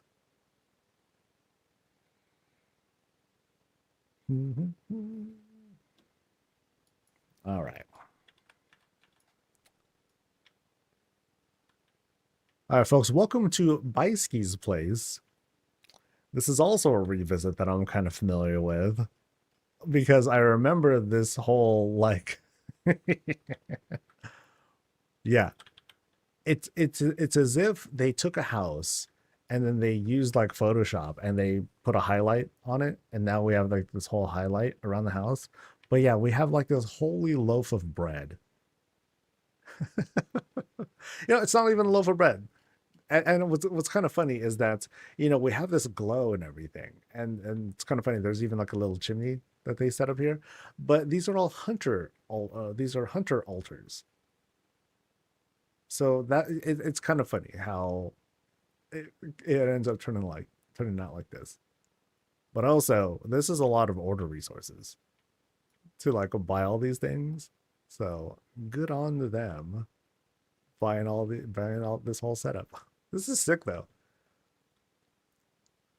Yeah, I'm fascinated by this. I'm very, very fascinated by this build. So on the side here, yeah, it's all hunter tables. Just boom, so shape, shape, shape, little diagonal there, shape, shape, shape. And then under here are I'm not quite sure what those steps are. I think those are altars. It's these altars over and over again. Okay, I totally know whose build this is. I know what we're gonna see. But let's see what has changed. Oh, that's sick though. That's so cool. Because I think this is different. I think before they had like this whole like pyramid setup, but now it's like something else. But yeah, that's neat. Very, very neat. And then here in the middle, they just added a whole bunch of lights to just blast at us. That's sick. That is sick. All right.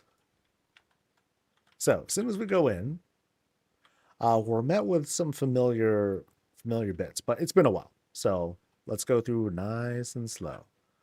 So as soon as we come in, we're kind of not portaled in. We just have this very, very dressed up door with a couple of window setups here to create this glow on top of this night elf. I'm sorry, this night fae sigil there. Of course, we throw our weapons down.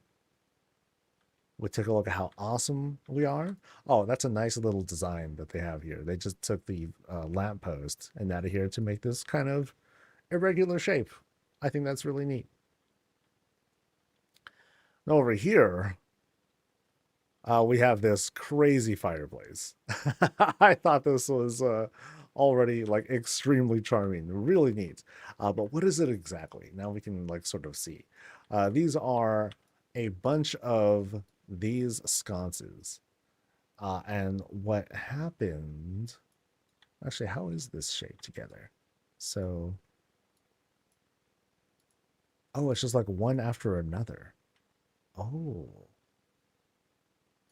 So they took this shape here for that. And then they took the tip of the torch there to have him stick out. And that's, dude, this is a lot of pieces that just went into the fireplace. Holy cow. And then they did the same thing here too. Right? And so, but yeah, that's how you have like this whole glowing effect coming from this metallic part of the fireplace. That's insane. that's just crazy. What kind of maniac put this together? This guy. This guy definitely put it together piece by piece. Wow, that's wildly impressive. And of course, it's a gas fireplace. You have your gauges there and everything. Gilnan wall right there in the back. But yeah, we pan around. Yeah, I kind of remember some of these things here. Just some placements, right? Let's see what I think there was something in this treasure too, right? Yep. We got dudes that are all just like hanging out, being treasures. Cards. We've got a captured earthen person. Feel bad for them. Some little class branding here, and this chained up. Cool thing with the suspension here. This whole chained up, thing, artifact, whatever you want to call it. But now, okay. Oh, okay. This is a little different. Check it out. This is just stupid. This is stupid crazy. So check out all these paladin altars. The branding is like fierce. Oh, dude. Oh, wow. Okay. I want to see what the hell this is in a bit. But yeah, first off, like this wall set up here. Strong branding, something for the alliance. I get it. And then check out the sword and this whole seal work. Bunch of these like windows, and I think those are like the rims of something. Yeah, they're the rims of chairs. So it's these, and they just took a bunch of them, boom, boom, boom, boom, and there we go. What's this in the middle? Oh, okay. So that's the same thing. Okay, that's neat. Oh, that's crazy, dude. That is crazy.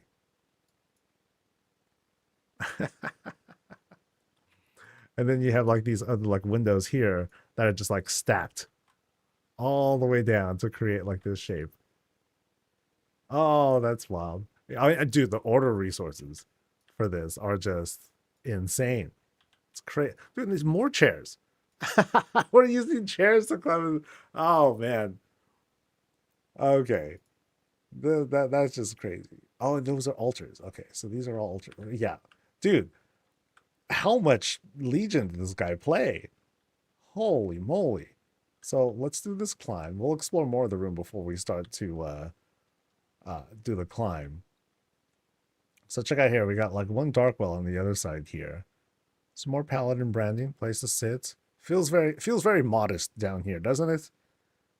Yeah. Feels quite modest down here. Until we look up. Oh boy. And up. Sheesh. Yeah.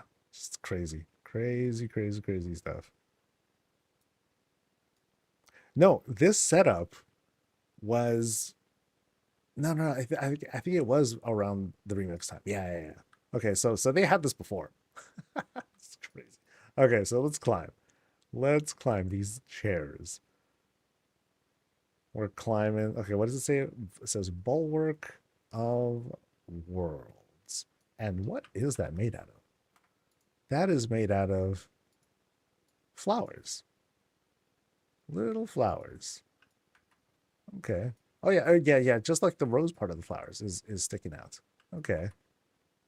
God, the effort that one. See, it's funny because we're seeing like lots of single pieces that are just bought over and over and over again to a terrifying degree. So, oh, dude, so check out this. These are all just altars, the bottoms of altars, and but it created this sort of like pattern. That's so crazy. And then, okay, so sorry, let me get myself back together here. So we're climbing these altars, and we get up here. I'm gonna try to jump off, and this glow, and oh, I'm gonna throw up. Wow. Okay, did I see this before? I don't remember. Good God.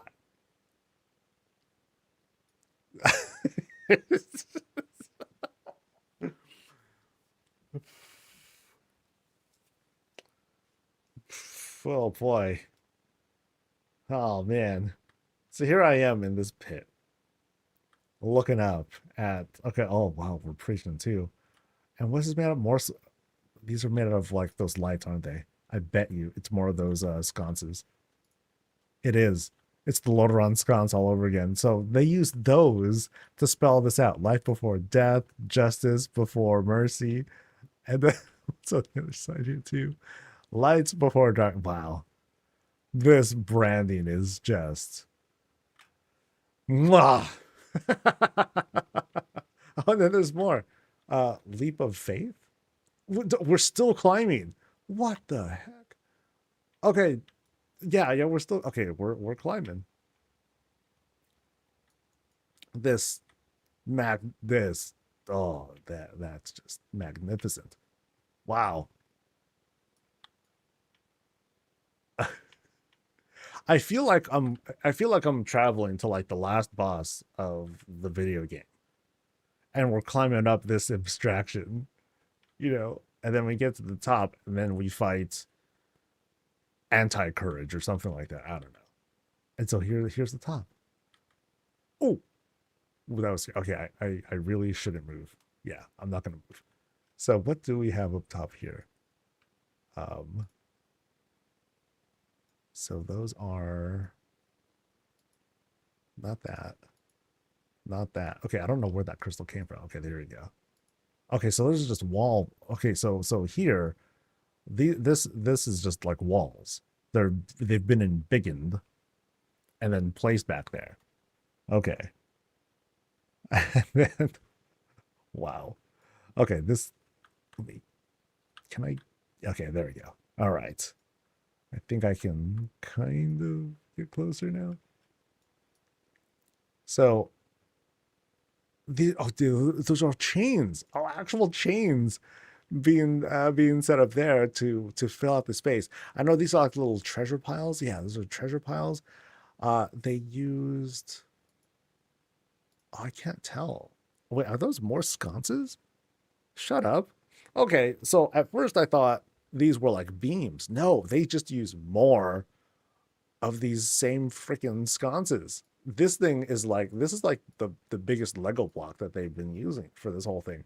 And then they used it to draw all the lines here, here as well. More Loreron sconces there and there. Oh, Jesus. Yeah, and what's up here? Oh, what is this? Cosmic tables. Okay. And anvils. Yeah, so there's the anvil. There's the table. And then yeah, one of those things in the very middle. Oh, that's crazy. Yeah. This just takes, mass decor to like some crazy level. just just wow. Just wow.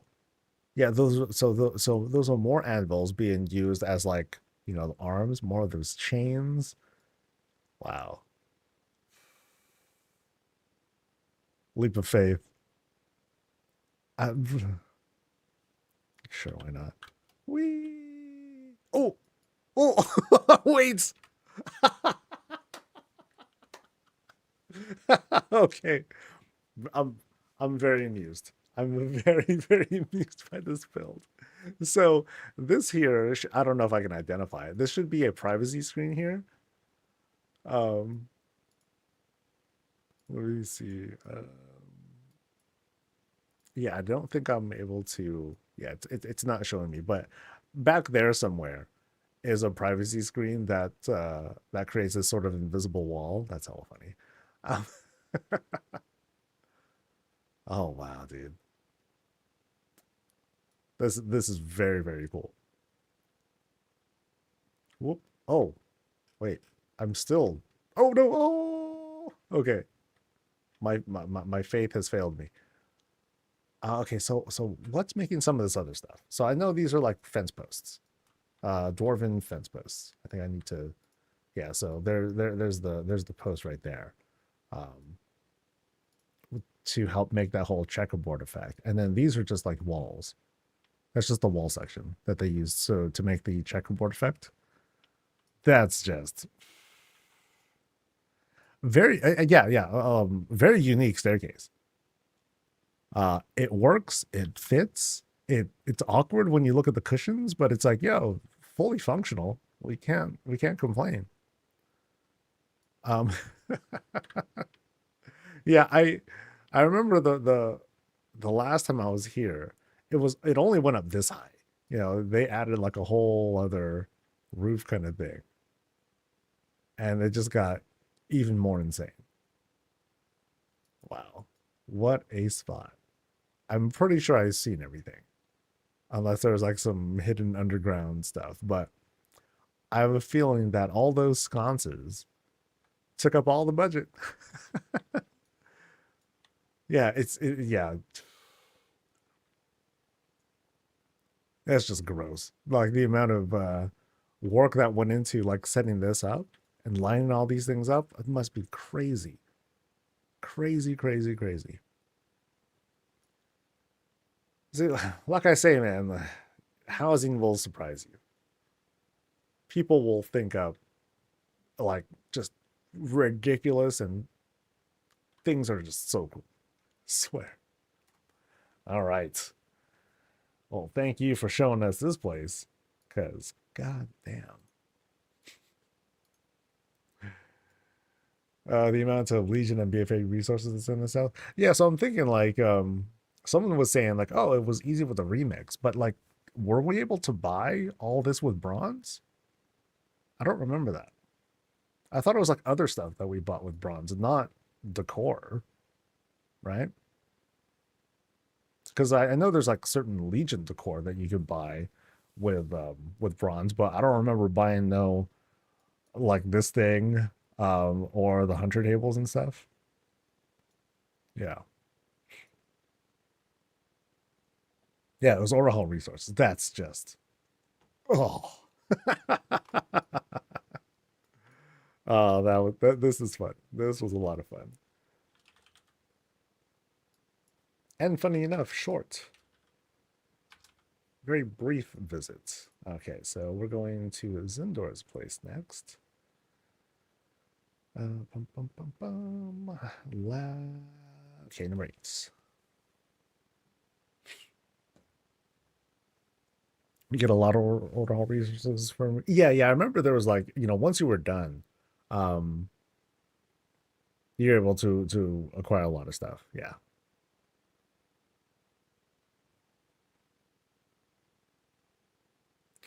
Decor was overall resources, the more fellow looking ones was yeah. So like, I mean, we saw plenty of the chains though. So those are definitely were being put to good use. All right.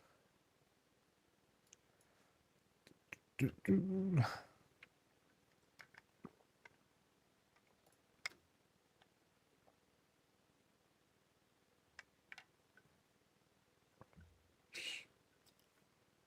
right.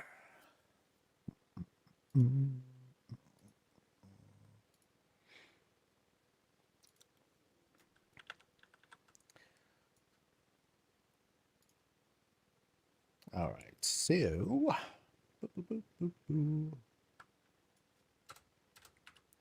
all right, folks, this is Zendor's house. We're over in the spooky part of Founders. It's nice and dark, kind of, well, spooky, like I said. And as we enter the spot, no road set up. We're not being led anywhere necessarily. Just kind of like this, like bloop of like greens as we're let in. But again, kind of spooky. We're seeing like a bunch of extra cobwebs being laid down. Signs that's this place hasn't really been visited for quite some time. But as we go around here, I want to take a look at this wagon setup here. Was anything different done? No, nothing different was done here. Just a wagon that's been laid out. One more wagon on the side. We got some clothes drying, so someone is kind of here. It's just that not everything has been utilized. So, it's been it's been a bad season for killing. Perhaps. Maybe not so bad. Not as many webs over there.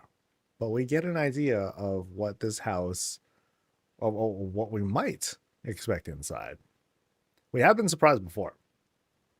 But at least the impression that I got is that there might be, I don't know, maybe some light murder happening right near. But let's see. Oh, what number is this place? This is number 8. Number 8. Oh, I like this entrance already. It looks like the boss is home because you can see how the lights are dimmed out some. Yeah.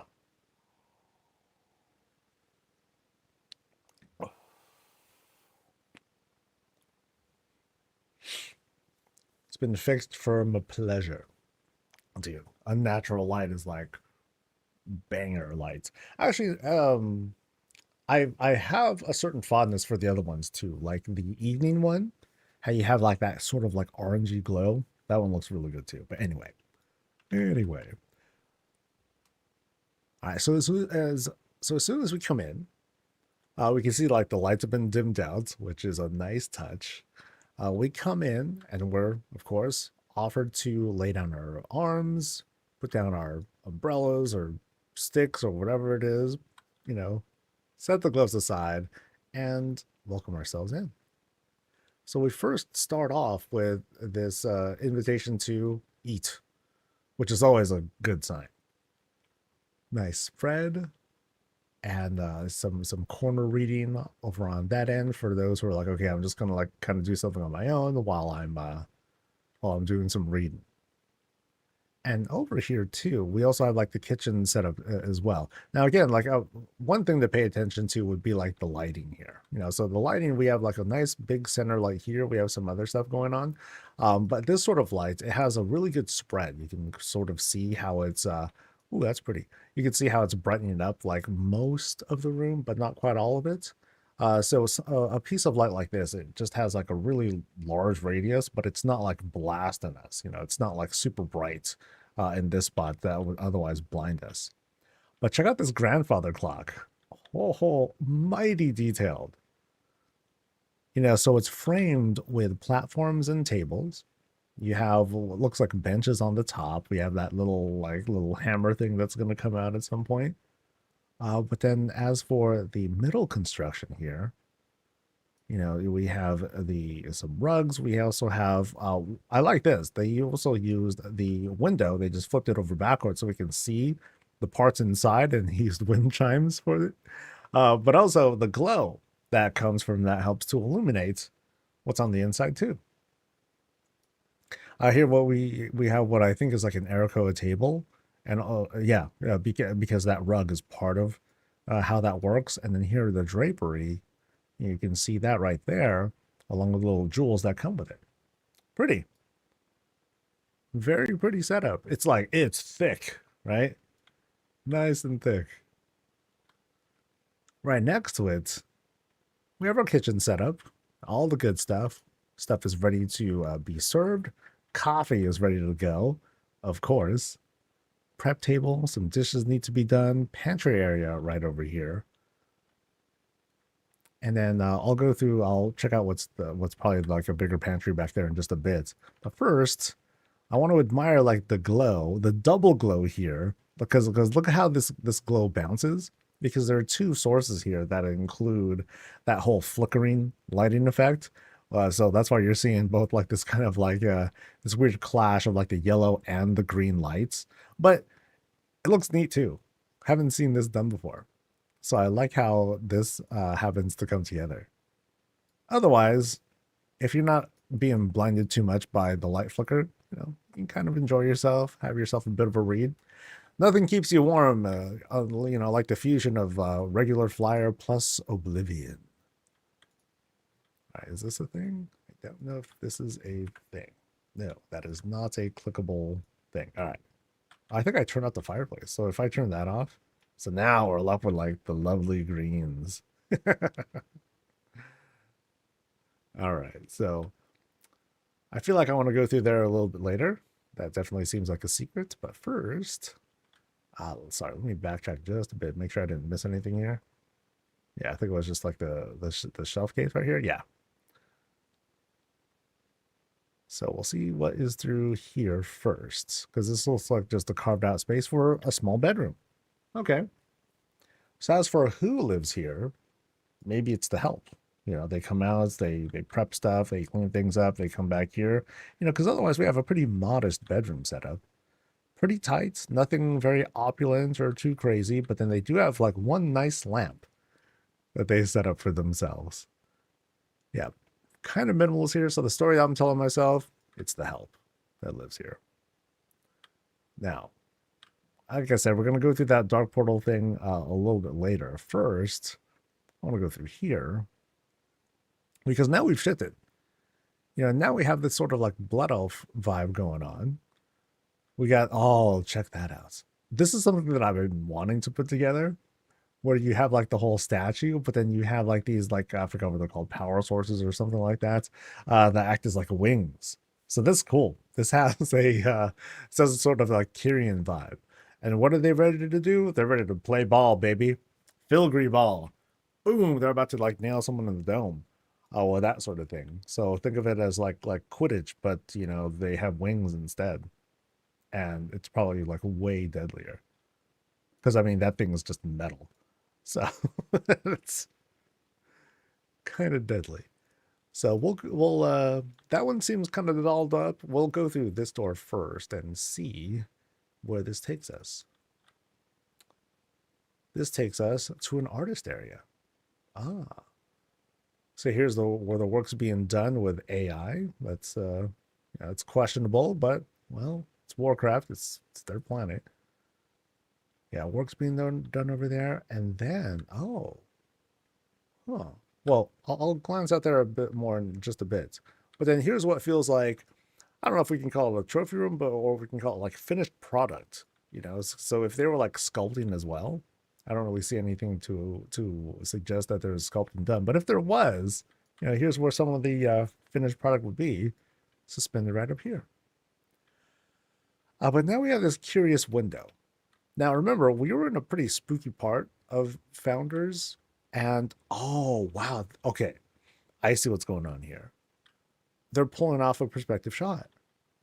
So, if you guys remember, when we first did the kind of lap around the house, and then we walked by this wagon, and then I remember I pointed out, something, something. They're not, this place doesn't really look like it's been used very much because look at all the webs by that cage thing. So we have that set up. Very nice. Very, very nice. Because that's all it's being used for. Otherwise, this skybox room isn't really being used for. I wonder if they also went as far as to try and emulate some of the other foliage around, in the immediate area around the house, in the neighborhood. That's neat. Love the window work too here, by the way, as well. They could have used the trellis because it's kind of similar to it, but they're like, no, no, no. Let me show off my chops here, and this is done really well. Really good stuff. Yeah, that's neat. All right. So through the shrouded room is another shroud. Everything that's possible has been copied to this room for the outside. Nice. That's a great a great trick to pull off. So what's this, sauna room? Sauna room. Heck yeah. Let's close this thing up. The giant thick doors to make sure that none of the heat escapes. And then here we are, relaxing and vibing. Nice. I really like this. This is a good touch by setting up the drapes here. I mean, it's actually also kind of unsanitary because you don't want to just leave them alone by themselves, but it's cool that they have them here just kind of like falling over like that. That's sick. Here's a thing for the water. Throw that stuff onto the rocks. Tighten things up. Notice how we start off with like this forge kind of fireplace thing, and then we have an actual fireplace flipped upside down to act as that vent. Nice. The low lighting really helps to deliver it too. Yeah, good stuff. All right, I'll leave that guy open, and then through this room is the bathroom. All right. So here's our big, big vanity. Is that a barricade being set up there? Yeah, it's a barricade. Oh, that's pretty cool. So they just flipped the barricade, and now they just use it as like this giant sink.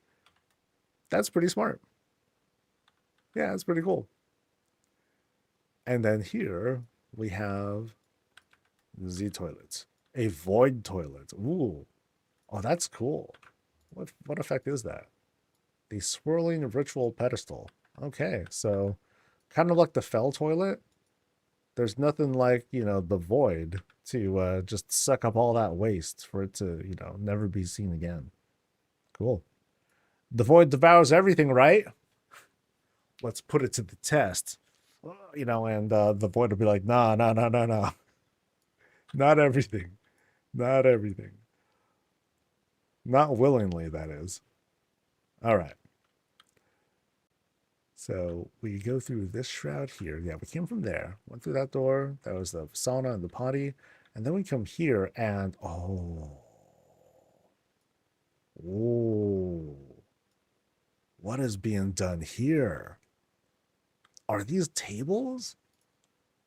It is the oh, that's so cool. I didn't realize it could be clipped like just so subtly that you could create that effect. Oh, so nice.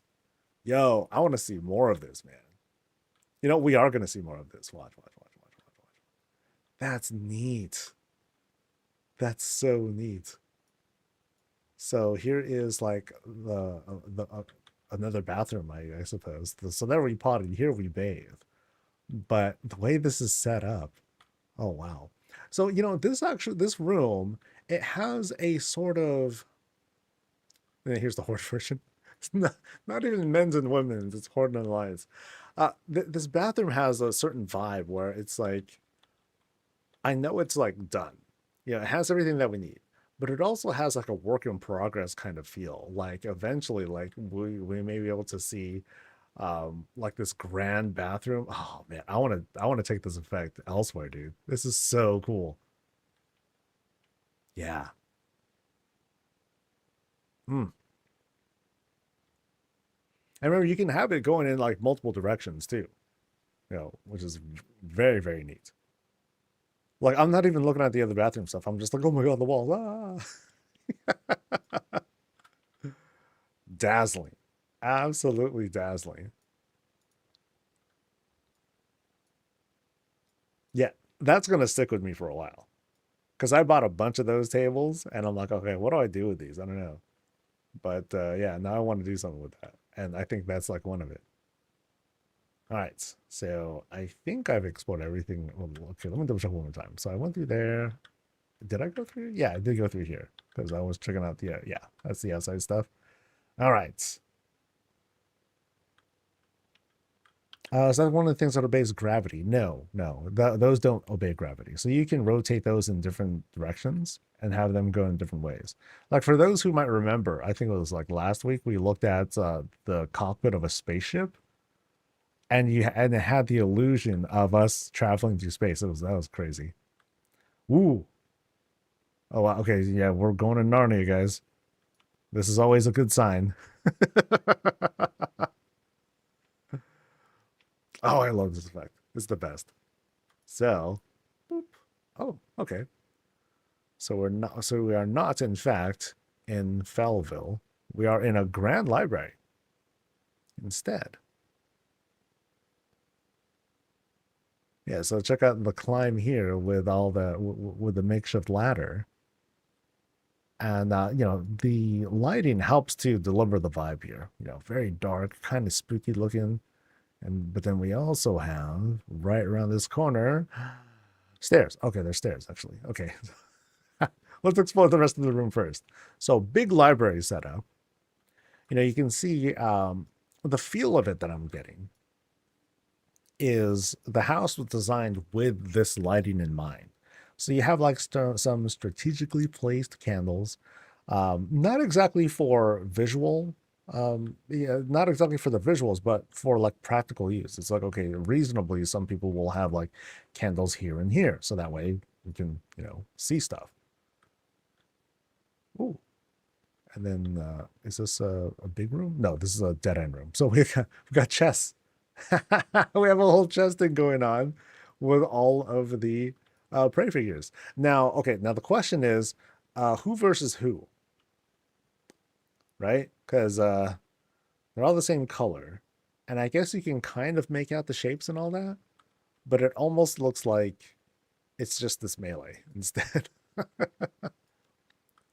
Or it's a chess game and the red team won, right?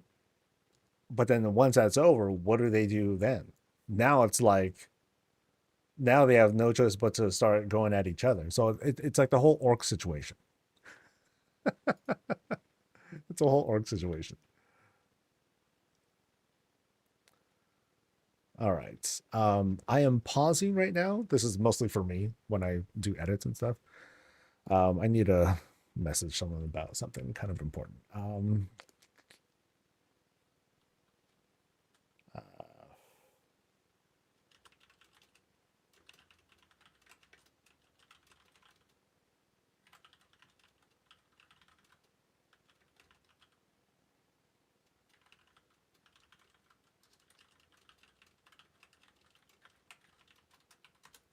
All right. So sorry about that.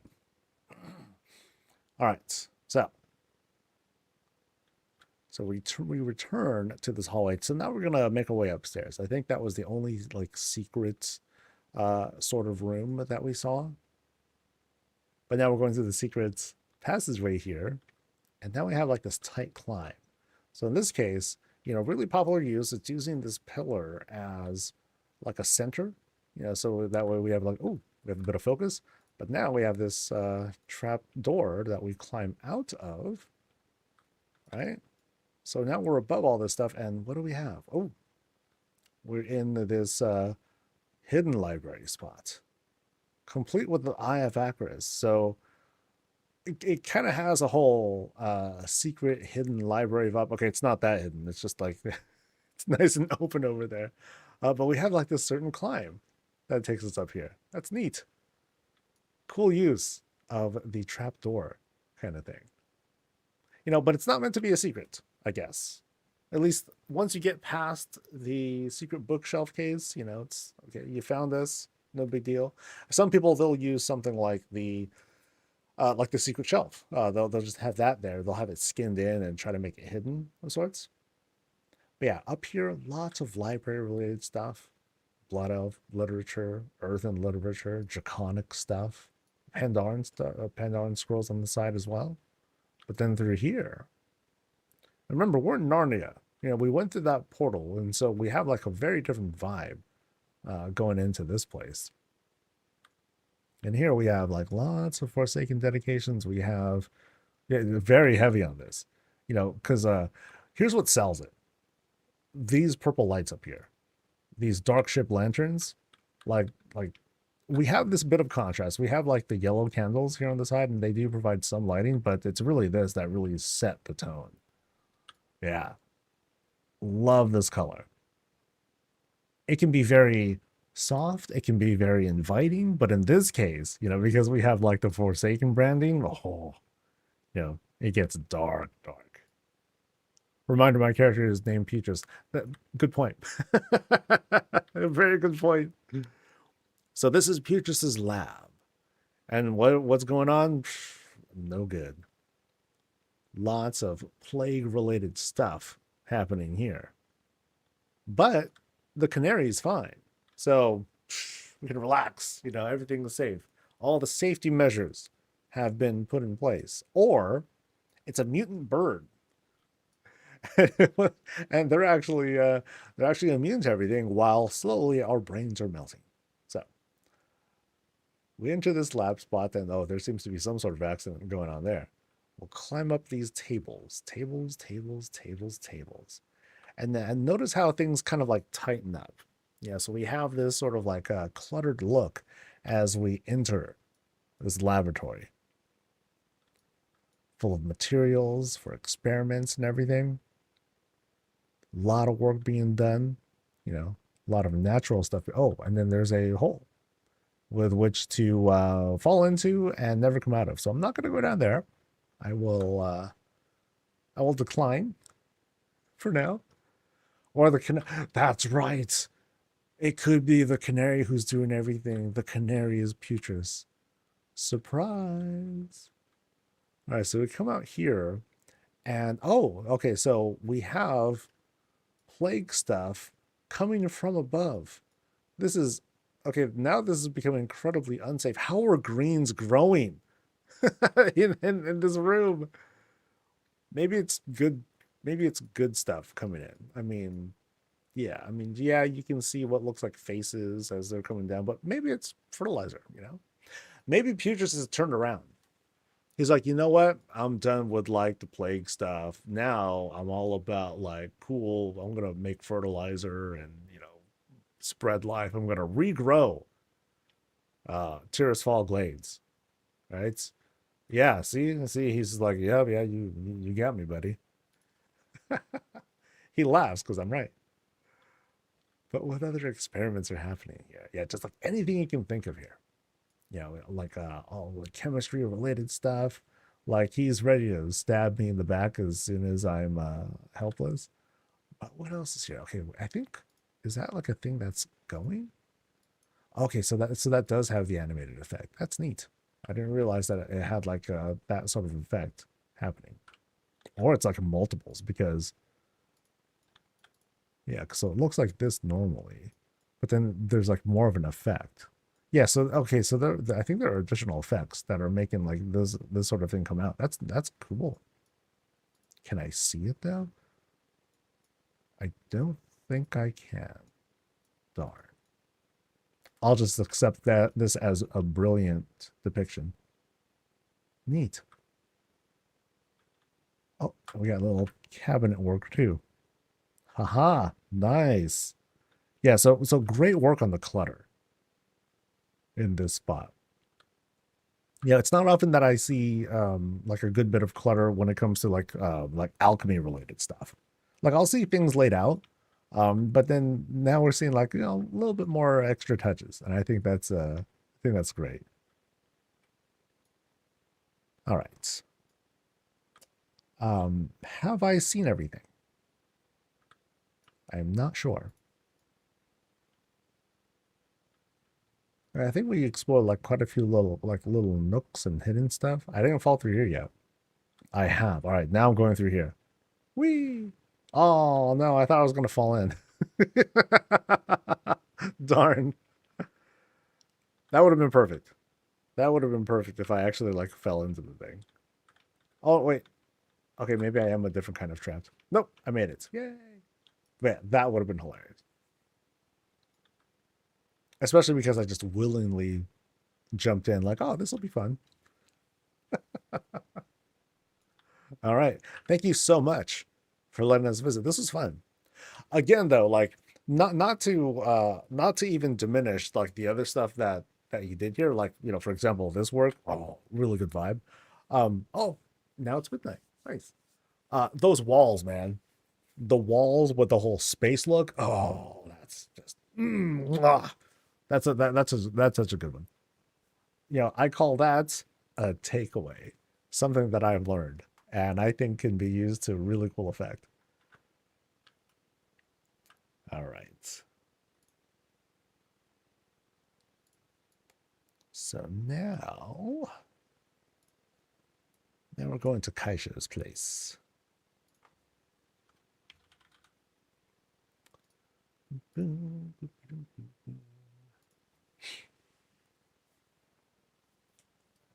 Yeah, round of applause so far for the folks that have showed me their places so far.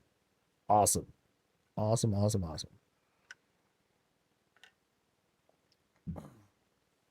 I do get it when some people are like, yo, dude, I want to be able to like go to my house for a reason. I want to be able to do things with the house. I do get it. And I do buy into the idea of having like some more kinds of like interactions with houses aside from just looking at them. For people who do want to just look at houses, oh, we eat so good. We eat so good. That element of the housing player base, mm, we we have been answered. I mean, we could use like more tools and all that stuff. Um, but I want to see like some sort of like not exactly functionality in the sense of, hey, I want things to like interact with so that I can take rewards or whatnot and bring them back into the game. Not so much that. I just want to see housing become a fun thing, not just to look at, but to do. Like I still have fantasies over like making an actual like functioning arena of some sorts where you have like you have like two dudes come in, they can be flagged for, they're auto flagged for PvP. There's no weird shenanigans that you need to like put in. And then like all these crazy effects can happen, like fireworks and like, pyrotechnics and all that stuff would go off. I want to be able to have like the announcer, the owner of the house or whoever is authorized, they can like hit a bell, bing, and then the fight starts. Ah, that'd be sick. That'd be so cool. Um, yeah, I long for the day when we see the article over how, yes, blah blah blah, and hardly anyone is doing normal arenas anymore. Everyone is doing like their own fight club sort of thing in their own house. Yeah, that'd be sick. That'd be so cool. Anyway. Kaisho. Right? It's okay, I got that right. Kaisho. All right, folks, this is Kaisho's place. Rovern founders were presented with like my favorite flower to like welcome me in. So it's like, oh, okay, I'm compelled. I'm coming in. But also, now I'm seeing now it's kind of dark here, which feels appropriate because things feel sort of run down. Like hello to the griffin right over there on the side. Hi, buddy. But then I noticed, I noticed here we have this, this whole watering doohickey. I still don't know the name of this thing. It is okay. It's just called a farmer's trellis. Okay, we have the watering trellis. That's kind of run down. You can see it's at an awkward angle, partially buried, as if there was like an earthquake, or, you know, again, things are just like sort of run down ish. Now, also here, one hammer, which kind of, I feel like there's a sort of a story being told here. One hammer that's been laid down, bit of a light source that's down there. So it's one of those magic hammers. Over here, we have a little bit of growth above, but what I'm kind of curious about is how there's a bit of lighting here. If I recall, um, the Borealis string lights don't produce its own light. So there's some sort of light source that is making this glow somehow. And I just don't see it. It might be hidden for all we know. And that's fine. But yeah. Again, very like rundown looking. Not folks really haven't been here in a while. I mean, you have, I guess, animals who are sort of invading the spot. So it's a wild hammer dwarf home. Oh, wild hammer stuff. Okay. I mean, I think I saw that on the notes. So it's been a little while since we've seen like a very dwarf centric home. This will be a treat. Now the house itself, you know, it's being skinned again with the farmer's trellis. Lots and lots of greens, big growth over here. And I like the vibe of how it comes together here. And of course, you know, it is a little dark, but even during the daytime, it's not going to get like that much brighter. Okay, so I think I see what is happening up there. Okay, so that's what it is. We have those beds, right? The hot tub is up there. Now that's interesting because now you have like a bit of watering effect, but it's also acting as a bit of light somehow. Huh, interesting. It could be the bottle lamps placed in the string light bulbs. I mean, naturally, it doesn't produce its own light. I can at least tell you that. But yeah, interesting. I will leave it as a mystery. I ain't gonna pretend I'm that smart. So I noticed just before I went into like the windows, they were covered with those beds, those earthen beds that produce a little bit of heat, so you have some smoke coming out. You know, the whole animated look, pretty neat. Now, as soon as we come in, you know, it feels not super tight, but we do have this sort of irregular layout. I mean, we lay down our gear and everything, and we have okay, things do tighten up. So notice here we have like that roof there, but then the roof has been skinned with rock. That's sick. Yeah, so that's going to be kind of a treat. We come in, little paladin dedication right here on the side. What's really neat, we have this sort of window set up. We have this, not an altar, but just kind of a shelf to throw things, a couple things down for decorative purposes. But then we can also take a peek at what's going on here. From a first person view, not so much. So here I am, I'm like down here and I'm like, yeah, okay, I can totally see like what's going on there, right? But that's what you get when you're a short Forsaken person. If only they drank some milk, then they would grow to be nice and healthy and strong. So now we go through into this carved out space, and it turns out we're actually in a stairwell room. But this is a player made. So you can see like the big beamwork that's going there. Nice natural look. That's always sick. As soon as we enter this room though, you know, check out the books that have been set up. Nice cozy spot to sit on this stone chair, but you know, there's some cushioning set up for softer skinned people like us. Love the fireplace work. Check this out. Just bar tables. Bar tables, they've been skinned to, I'm sorry, they've been dyed like that kind of grayish look. And then we have like this giant window set up and one cauldron set up for the fire. Very dwarven, I feel like. Some text up top, sorry, along with some warrior branding. And we have like this nice bit of fusion between the folk and the more rugged looks. You know, we have some work here with the leather curtains, and then again, I was pointing out how we have like these rougher looking stairs as we go up. Right here in the corner, small profession area. You know, we're throwing stuff together, cling, cling, cling. Oh, I think isn't the Arakoa thing? Oh, that's cool. I think that's the Arakoa statue, and then it's you know, you have like the dead, you know, the unlit filigree that's on top of it. So as if they're making a brand new element. It's getting some Iron Man vibes here. Yeah, a lot of work happening there. And then on this side, the trellis setup, and we enter like the kitchen. Oh, this is a grand kitchen. How many folks live here? So we have like a very, very big setup. See how the carpet just kind of kind of cuts right through. Very well lit. We have our big pantry area, big shelves too, so we're only including like these shelves here, but not the arch up above. They're just keeping that along with the other shelf space, and they filled all that stuff very nicely too. As we go across, big old oven, big setup there, food prep, coffee, of course, and we have our dining table for one so far. So they eat big around this place. It's like, what? Just because I got a big kitchen doesn't mean I need to have a whole bunch of guests. Maybe I just wanted something like this. Fair enough. But yeah, I love how it just kind of like closes off here. So on the other side, you have like that kind of like living room, family room setup. Like right through here, that's the entrance on the other end, if you guys remember that. But then around, oh yeah, really nice. It's cool because it's this irregular shape. We just have like this sort of like L-shaped thing happening, and then we have, boom, we'll just eat right there. No big deal. Yeah, that's really neat. Now let's do this climb.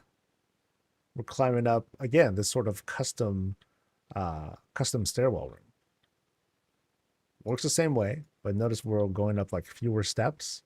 Actually, we're going up a fourth time when we finally get to the top of this landing here. And yeah, even with this, my senses are kind of off. That's neat, though. Here, let me backtrack again, just so I can try to understand where I'm going here. Yeah, so we continue, actually. I think there's even more above us. So we might be in a second stairwell room. I just don't realize it. Now here, though, as we get to the top of this landing, we enter this sort of like walk-through bedroom, because there's a door over there, but we're invited into this grand climb. Boom, boom, boom. Get into the sleeping bag. Not sleeping bag, but this is just like one surface that they put on top of this earthen bed. Neat. Murgles are hanging out with us as we look down at the rabble below, who might be walking through for some reason. But notice how we have like this really low roof setup, thanks to this whole kobold structure right here. So that helps to like close off the space, make it even tighter, despite there being rocks above us. We have like no chance, by the way, if there's a if there's a roof collapse or something like that. We're just done. But it's okay, because we're asleep, and we won't even know when it's happening. Yeah, very, very fine details here, but also very complete. They just filled up all the space here, added some extra lighting, make sure that we're all good despite the current lighting effects. So you can see again just how lighting plays a big part, but it just kind of bleeds all over. Then let's go through here. Oh, it's only one stairwell. Oh, wow. So I'm guessing that, the roof is not that far above, but we're not that far from it. Oh, I should admire this too, before I forget. Like, check this out. This is a really, really cool perspective shot. Oh, yeah, this is... Damn. I almost want to get that pillar out of the way. But I think that might, like, kind of do something weird with the illusion. Wow, this is really, really good. So let me try to get like a... What's a good shot? Oh, they were smart. They're not letting me get in there. They put a privacy screen. No, that's fine. That's actually very smart. I'm actually going to do a perspective video at some point, and this is a great example of one. One of the most important things, if you want to pull off a really good illusion, is to restrict, where you want the viewers to like see things. So now with the way this is all set up, because of the orientation of like this room and where I am here, it's hard for me mentally to sell myself on the idea that this is the actual outside But if I just kind of like take out that thought and just look at this as a diorama, oh, it's so good. It's so good. So let's break this down. So of course for the animated water, we have drapes that are being used um, as like the actual water. That way, they're able to use other decor to create this whole water effect. Now, it's hard for me to tell because, again, like I can't really get in there and I can only do so much to like click in here. But we have a lot of fountains that are helping to produce that sort of animation. And then from there, you just have like a number of small up items to create this illusion of, okay, in the distance there's like that house over there, and like there's the mountains and the sun and the horizon. Really cool stuff here too, because I think they took like some food, I guess. One, two, three, to create this whole animated setup of like wind. That's dope. So the Herondar bird bath is the moving water effect. That's sick. Really good. Really, really good. Because you can see how like the whole water flow goes all the way down. Yeah. There you have like your little water wheel, little cherry blossom tree. No Pandarin. Sorry, buddy. Yeah. This is hella cool.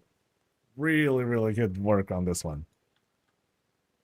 I am mighty impressed. I might of course, I'll give the credit and everything, but I'll probably use this as like one of the examples of perspectives in an upcoming video thing.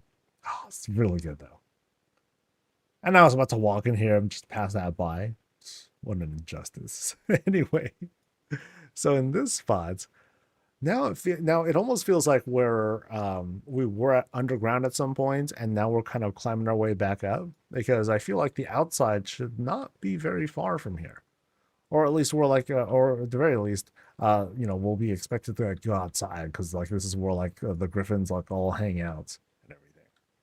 So we have like these. I forgot what this is. This is like something else though. It's not an egg. It is. Okay, that's good. That's pretty good. So these are like little fountains that are being used to give the illusion of big old griffin eggies. Very nice. And they're all like hanging out in like their own little habitats or whatnot. Just don't mess with them. They're gonna end you real fast. All right. So let's go through this hallway. Yep. And then we get invited outside. Because, yeah, you got to let these griffins out. They're going to come lumbering out. Boom, boom, boom, boom, boom. And then they'll all do cool stuff. So, like, here's, like, I don't know, mom and dad. They're doing their thing while the littler ones are, going through the motions, growing up. Then they can all come out and do griffin things out here. Yeah. Great stuff. Because you have like all these little placements of grass. Like this is something that I know I struggle with. It's like, oh man, there's like so much little grass things to put out. But they did it. All meticulously placed to create this, sense of overgrowth and, just kind of letting things spread on its own. And you can see it. Mushrooms coming out in like weird spots, greens all over the place, bleeding through fences, invading and everything. Nice work with the regular moon well there to, add a little bit of animated glow there. And there's the boss. Hey, hanging out, doing their thing, or they're cosplaying as livestock. No. Oh, magnificent. Oh, dude. Oh, I love this too. Check this out. Check out the whole illusion, the whole overhang. Very, very grand entrance. It's so complete. Platforms, steel windows, coffins as the window sills. Those look like Gilnean walls that are skinning like the top there. And I think we have like another one of them farmer trellises up there as well to help frame it and give it that sort of shape. Flanked and also flanked by big old trees. Yeah, like this is a really good shot. Like this is the kind of thing that makes you think, oh, man, dude, give me that kind of entrance to the house. from the outside. Give me the budget to set something like that up. Yeah, really good. There's a creature. Okay. Oh, hey, there you are. All right. I'm not sure if I made it, if I missed any turns. Did I? Did I see everything yet? Because I'm not sure. I feel like I climbed up here sooner than later. Oh, that's so good. I've got to take another one. Boop. It's a humble, small home. It's a great home. Yeah. This thing, fantastic. Yeah, not so I remember the budget here was like kind of low. Yeah, so the budget on here is about 1600 or so. It is a level 9, right? But yeah, not too filled out. And that's one of the things that like I try to point out sometimes is like um sometimes people will want to make a big sprawling house, and that's totally fine. The worst that I would leave is like commentary about like, oh, so there's a lot of reading nooks. There's multiple kitchens. There's all these, you know, and so I would question like, oh, do they need to have like that much stuff, or is that just something that they kind of left behind because oh they had that and now they wanted to make another bedroom or another like reading area, something like that. Um, and so that's where I would gently advise folks, oh, maybe you can turn this into something else. Maybe instead of like this reading spot or a place to like just kind of chill and hang out, it can be something like this. Or maybe you can like finagle the rooms a little bit, take that out and turn it into something else. Tighten up spaces. But it's also a dangerous suggestion to make because it's almost like saying, well, maybe it shouldn't be like this when, maybe some people do want the big sprawling mansion of sorts. And so we got to respect the intent of the designer, even if we might not be talking with them directly, like how we sometimes do with when the designer's here as we're doing these visits. All right, we got one more. Actually, we're going kind of fast. First visit was very, very exceptionally long. Some of the other ones, though, we were just kind of like banging through. So we're going to Snedro's place.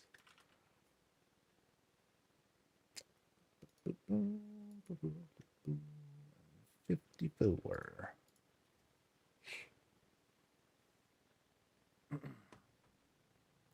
Fine, I keep it small. It's also overwhelming for me. And it's also a challenge too, because yeah, I'll advise the same thing. Like, hey, start small, fill out the space, and then go from there. Oh wow.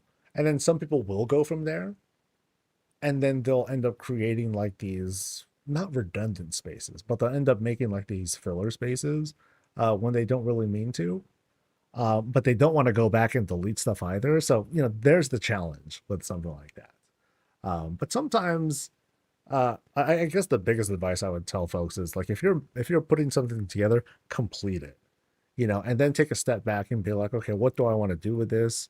Do I need to do a full teardown and like start over? Sometimes that feels liberating for folks. Other times it feels horrific. Like I'm in the later camp. Like I would be horrified um, having to bring down my whole build that I put this much time into. But that's why I'm like really eager for a copy paste to be a thing. That way I can just save it. Even if I'll never see it again, at least it's there. And I won't feel like I actually lost it. All that time, um, I'll be able to like kind of get back instead of like, oh, I hope I still have like screenshots and videos of this build and stuff. So if we can move fully decorated rooms or swap space, I bet more people would feel more comfortable making a bigger interior housing.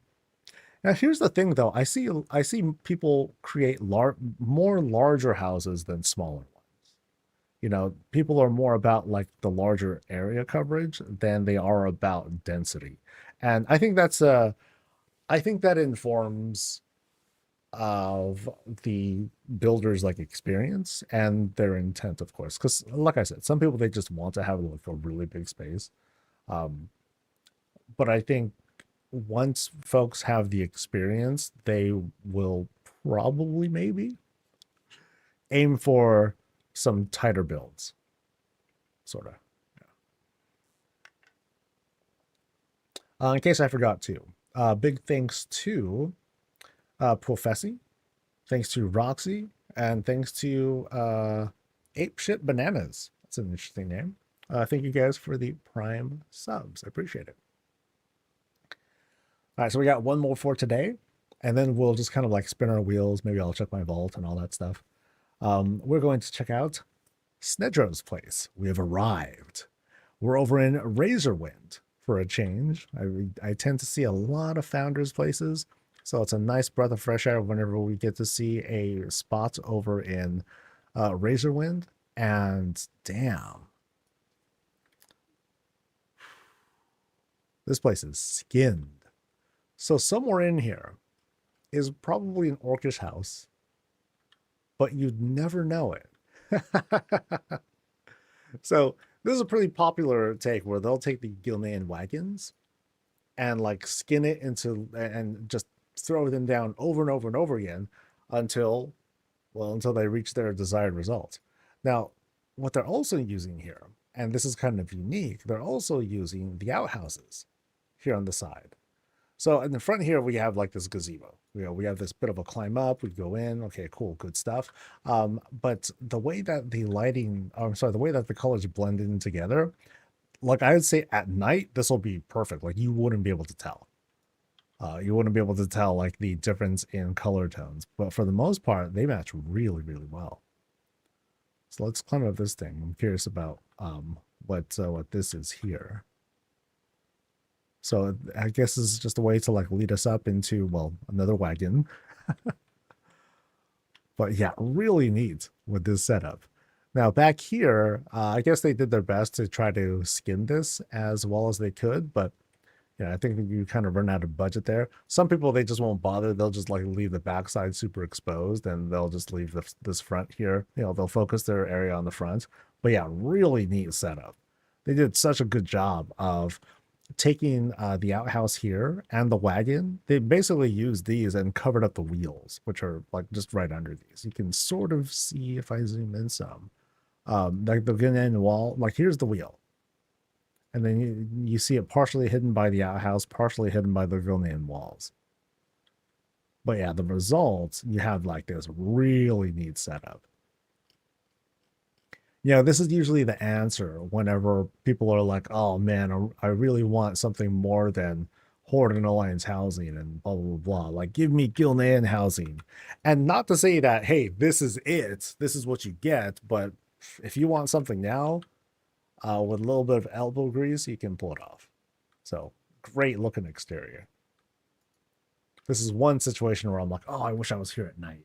So I can, like, get a bit of a better vibe. But, oh, wow. All right. Oh, Jesus. So as soon as we enter, like right here, oh, this looks grand. Like the immediate look is like the tiling up here. So you see here, you also see it coming out of the sides there. Yeah, magnificent work. Ooh, that's clean. That is clean. So as we come in, notice how in this case, they really did a great job of skinning the entrance here. So like, here's the entrance, right? Here's where the actual door is for the entrance, but they skinned that. They used these walls to, kind of bring us into this space. So, and basically make it bigger. Oh, wow. I think these are Gilnean benches that are skinning the sides here of this tiled floor, which is a really cool touch as well. And then notice we have the contrasting colors. We have the reds, and then it becomes greens. So we have a sort of like a Christmassy kind of vibe. But then also notice here, yeah, like a really subtle work, but it's really, really good. Like here, you can see like okay, there is kind of a wall that's behind us, but then they also dressed this up, framed it with these beams right there. So it has this kind of like sunken feel to it. Oh, that's good. That's really good. Because I'm pretty sure there's like more space that's beyond here. But then they just use this to make this sort of like sunken in wall hanging. And then you can see right here, you have the additional walls, and then they just made flower boxes out of it. Lots of ivies are coming down from here. Yeah, so really great entrance. And it's just the entrance so far. So like, here's a cool shot. Love the light beams that are coming down. Now in this spot, now here's an interesting setup. We have like this embiggened trellis right here, but you can't see the trellis itself, or you can't see the back of it. So you're only seeing the greens that come up front, and then they just use these beams as like pillars to bring it down, and like a big shine down here too. This is going to be a lot of room to look at, guys. Oh, it's a lot of room to look at. Oh God, what's going up top? Oh, this is there's a lot happening here. This is the bottom of something. This is the capture crate. Oh wow, that's smart. Yeah, so it's the bottom of the crate. 1, 2, 3, 4, just a bunch of them, and they're skinning the entire roof. Oh, that's good. And then to hide the clip, they use this pedestal. Nice and cheap. To take care of any imperfections. You can't tell because they just like, this is merp. Let me just put that thing up top and we're good to go. Oh, what a spread, dude. What a spread. So let's check out what's going on here. They okay. This is the smart kind of lazy. They just took a painting, lit it the heck up, and called it a day, right? So you have some moonbeam. I'm sorry, those are windows that are coming out. Yeah, so you have that happening here, but it has this cool glow. You can see it kind of spill out on top of the chair and desk and everything. So lots of little clutter in like this tiny corner. It's private, but not too private. You know, they're just kind of doing their thing. So yeah, like great view. Oh, then up here, oh, look at the detail up there.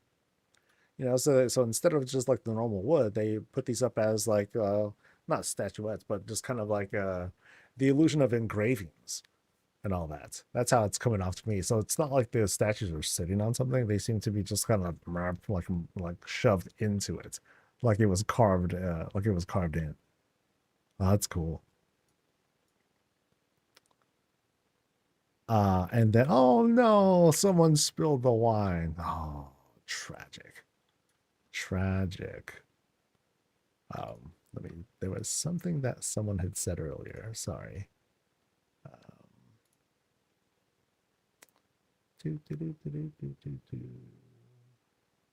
Sorry.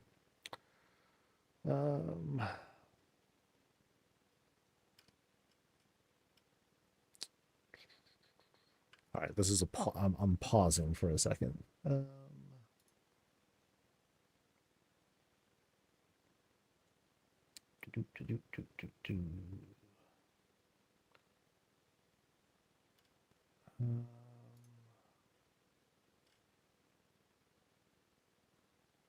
Oh, okay. Oh, this is the same person, isn't it? Snedger. Okay. So starting this week, I'm allowing people to request feedback. And I'll give light feedback when the time comes. So here's me trying it out for the first time, right? So I'll try to give like a little bit here and there. So in this case, with the whole statues, I think what would come off a little bit better would be like, let's say if we had some white walls here, they could be like platforms or just anything, but just kind of a flat surface, something that just kind of like makes it, again, give the illusion of these statues being like carved out. So if we can pull off like some sort of like bronze looking yellow wall, something like that, I think that would work out. Now, something like this clashes a little bit, so it's a little hard to communicate. Okay, what is it? What is it that's happening here? Are they statues that are sitting? Are they carve outs? Something like that. But I think that would help to communicate it a little bit more. That'd be cool. See, so that's the kind of feedback that I would give for that sort of thing. Devastating, I know. So,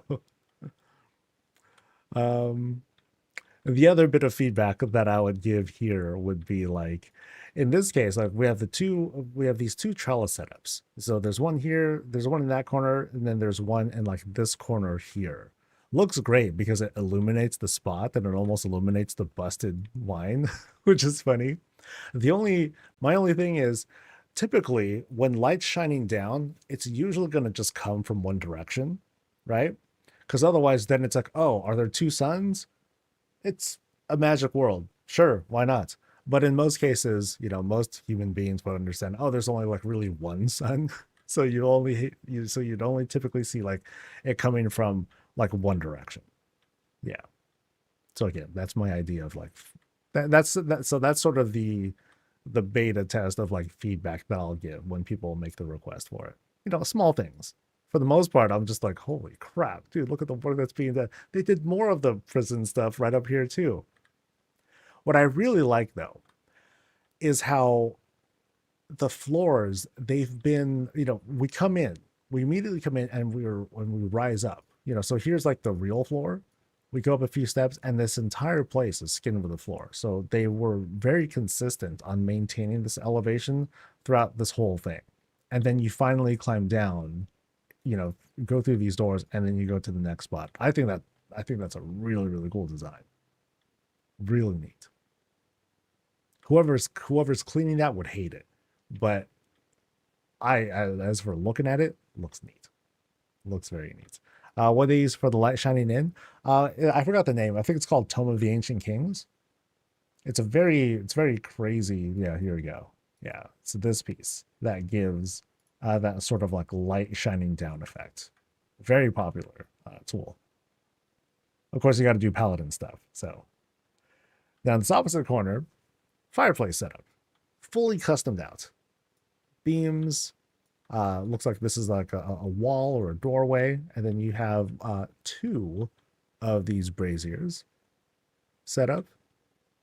Yeah, so nothing too crazy. The cool thing is that it feels like it's built into the house as opposed to like this, this separate structure that might feel like it takes us out. It's like, oh, okay, they bought this at the store and put it in. No, this feels like it was really built as part of the house. Okay, so I got some options. I got left, right, and center.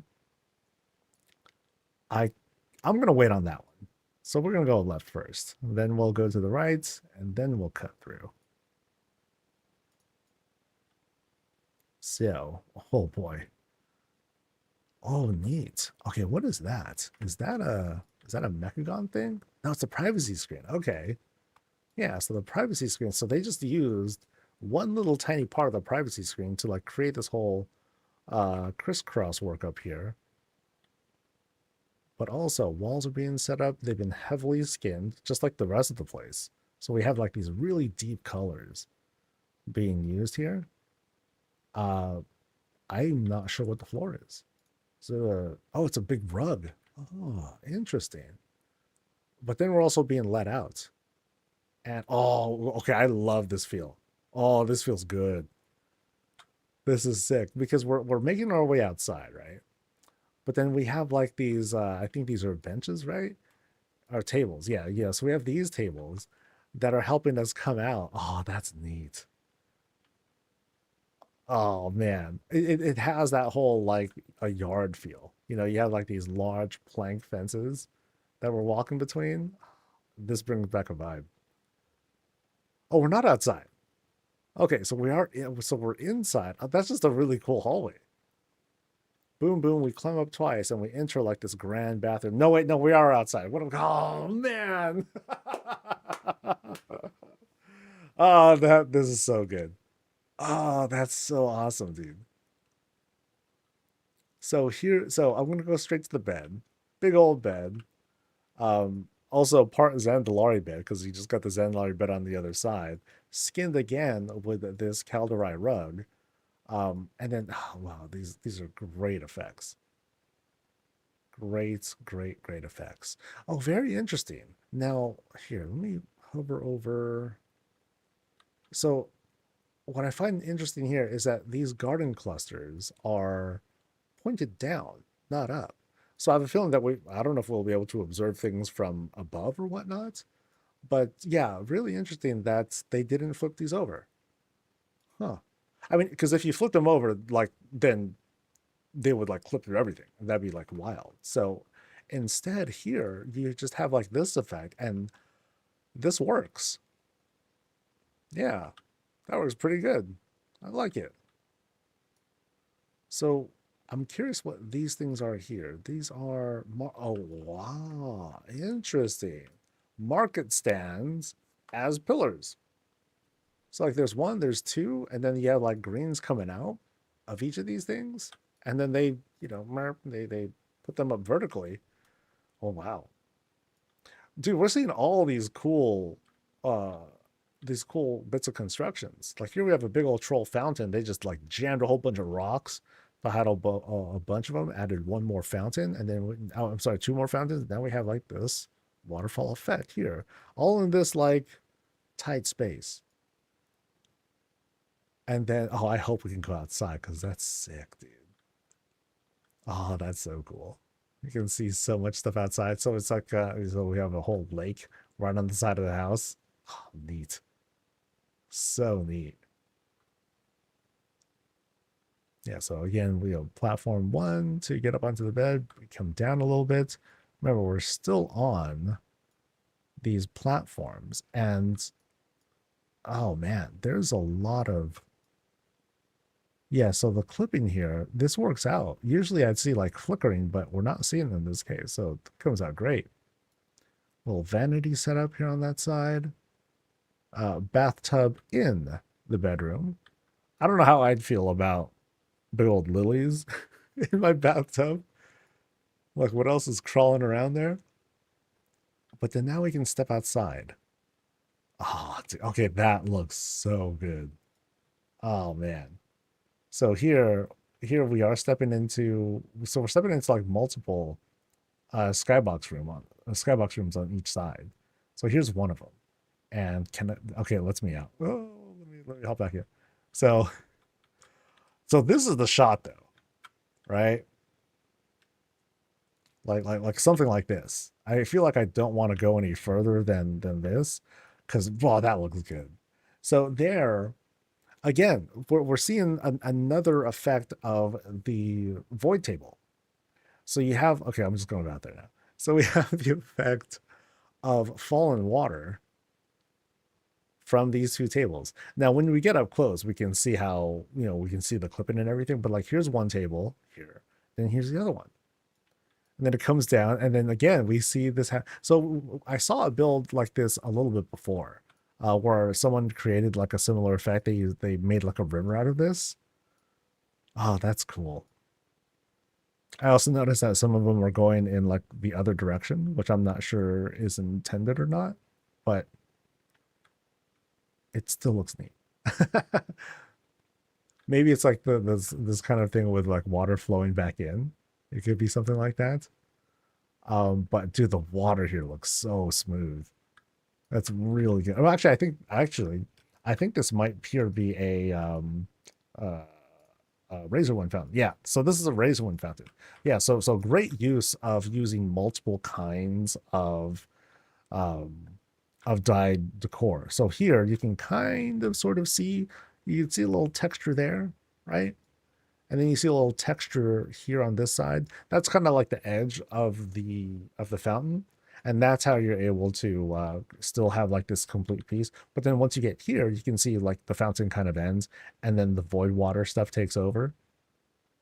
Yeah. But then distance will obscure everything else. And then otherwise back here, oh, lots of cool effects.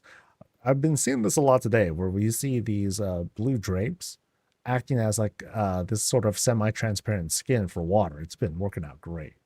But I really like this whole vibe here. This whole like kind of crack.